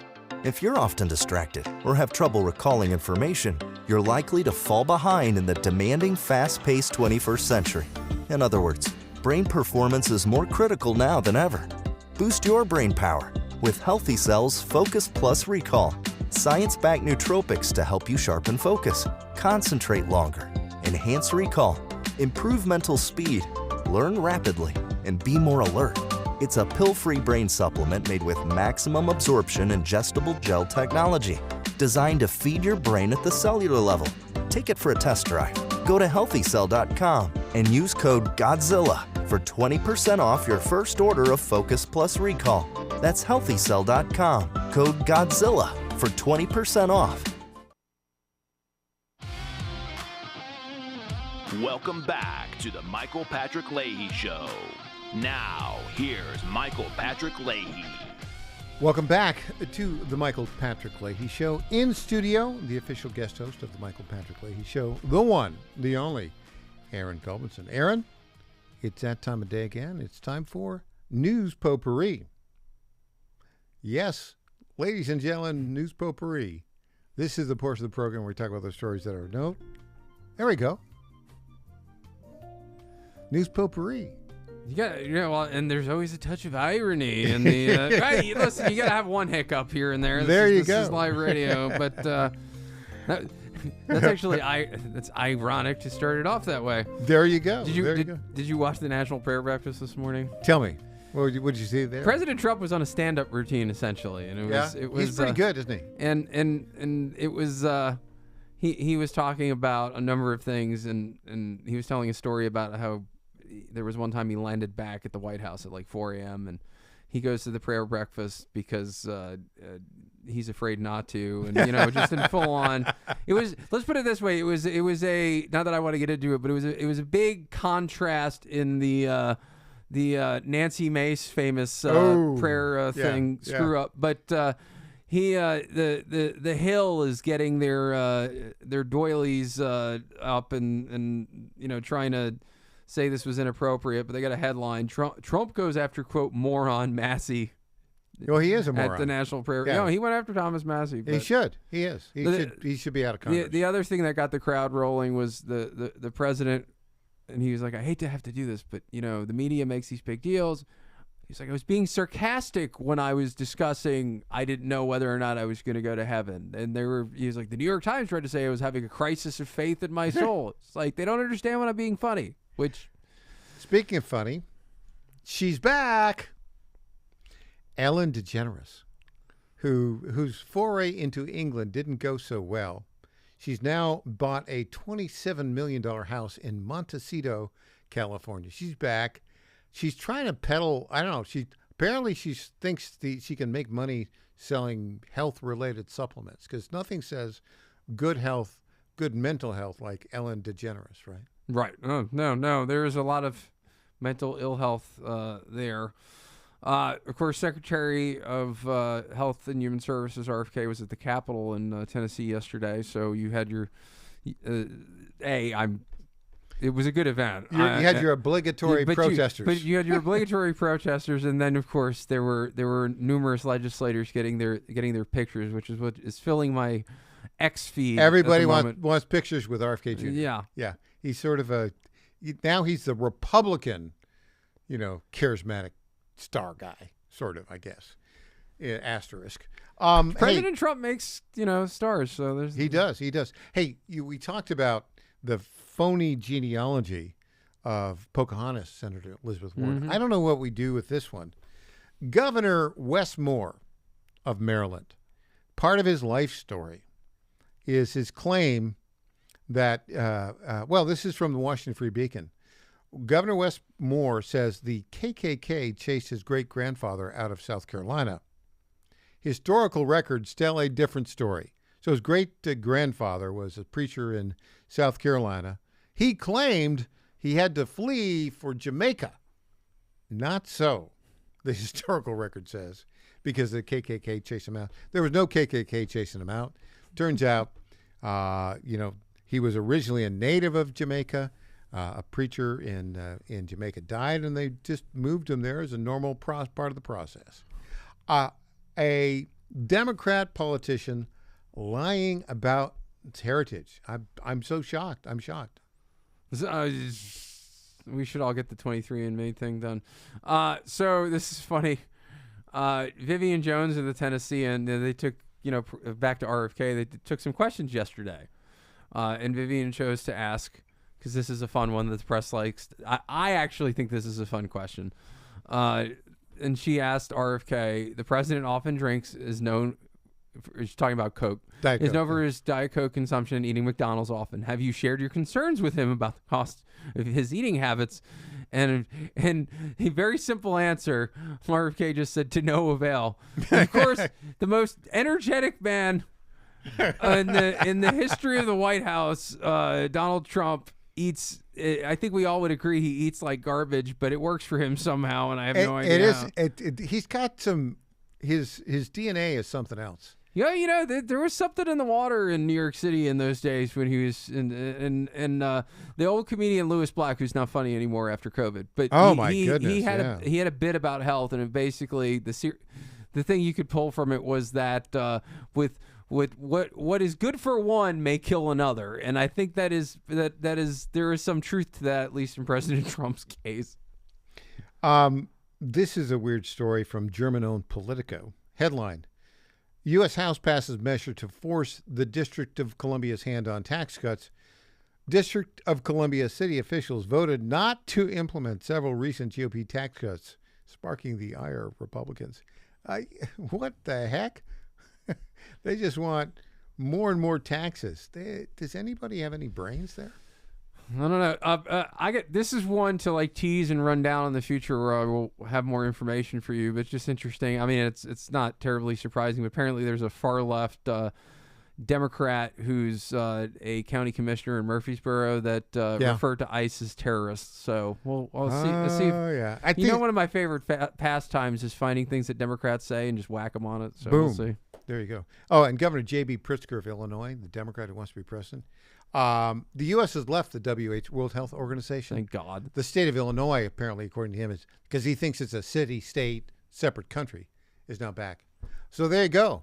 That's News Potpourri, and that's our show for today. We really appreciate you coming in here, Aaron. What's the next week look like for you? Just a lot of busy meetings at the Capitol. There will be a fair amount of looking ahead to the filing deadlines for both state. Last and question: candidates. Who's going to win the Super Bowl? New England Patriots or the Seattle? New Seahawks? England Patriots are going to win. Coach Vrabel is going to get another ring. Well, his first ring as a coach. Seahawks are favored, but I'm rooting for the Pastronaut and Josh Dobbs, the backup quarterback, and Mike Vrabel, who never should have been fired from the Tennessee Titans. I'm rooting for the Patriots. Kind of worked out for him, though. So we'll see. All right. Thanks for joining us today, Aaron. Thank you, really sir. appreciate it. Up next, Rob Carson. I'll be back tomorrow morning, 9 o'clock. I'm Michael Patrick Leahy. The website, TennesseeStar.com. See you at 9 o'clock tomorrow.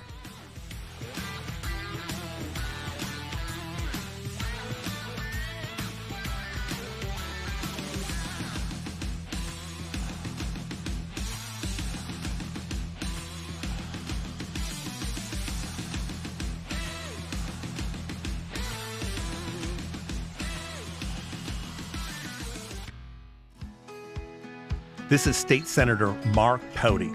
Government is limited to what it is supposed to do. One of the things that is critical that we're supposed to be working on is transportation. Here in Middle Tennessee, our roads need more help. As your state senator, we are focused on getting more money reoccurring without a new tax increase for our roads here in Tennessee. This is State Senator Mark Pody.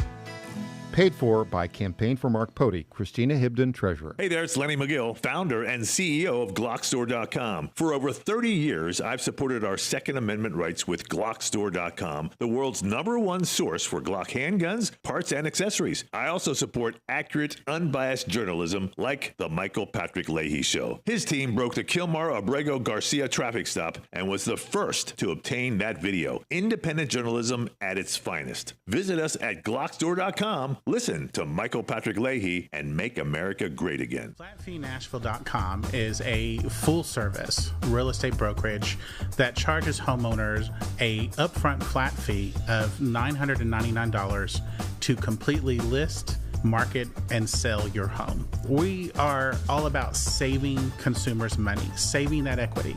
Nobody should hire an agent and feel like when that agent walks in the door, that agent is more concerned about the down payment on their next Mercedes purchase versus saving the equity that those homeowners have worked hard for. I've spent my entire career in ensuring that the equity that people save and they put into their monthly mortgage every single month, as much of that as we possibly can goes back to them when they go to list and sell that home. The idea is to give homeowners the ability to really create generational wealth. Flatfeenashville.com, flatfeenashville.com.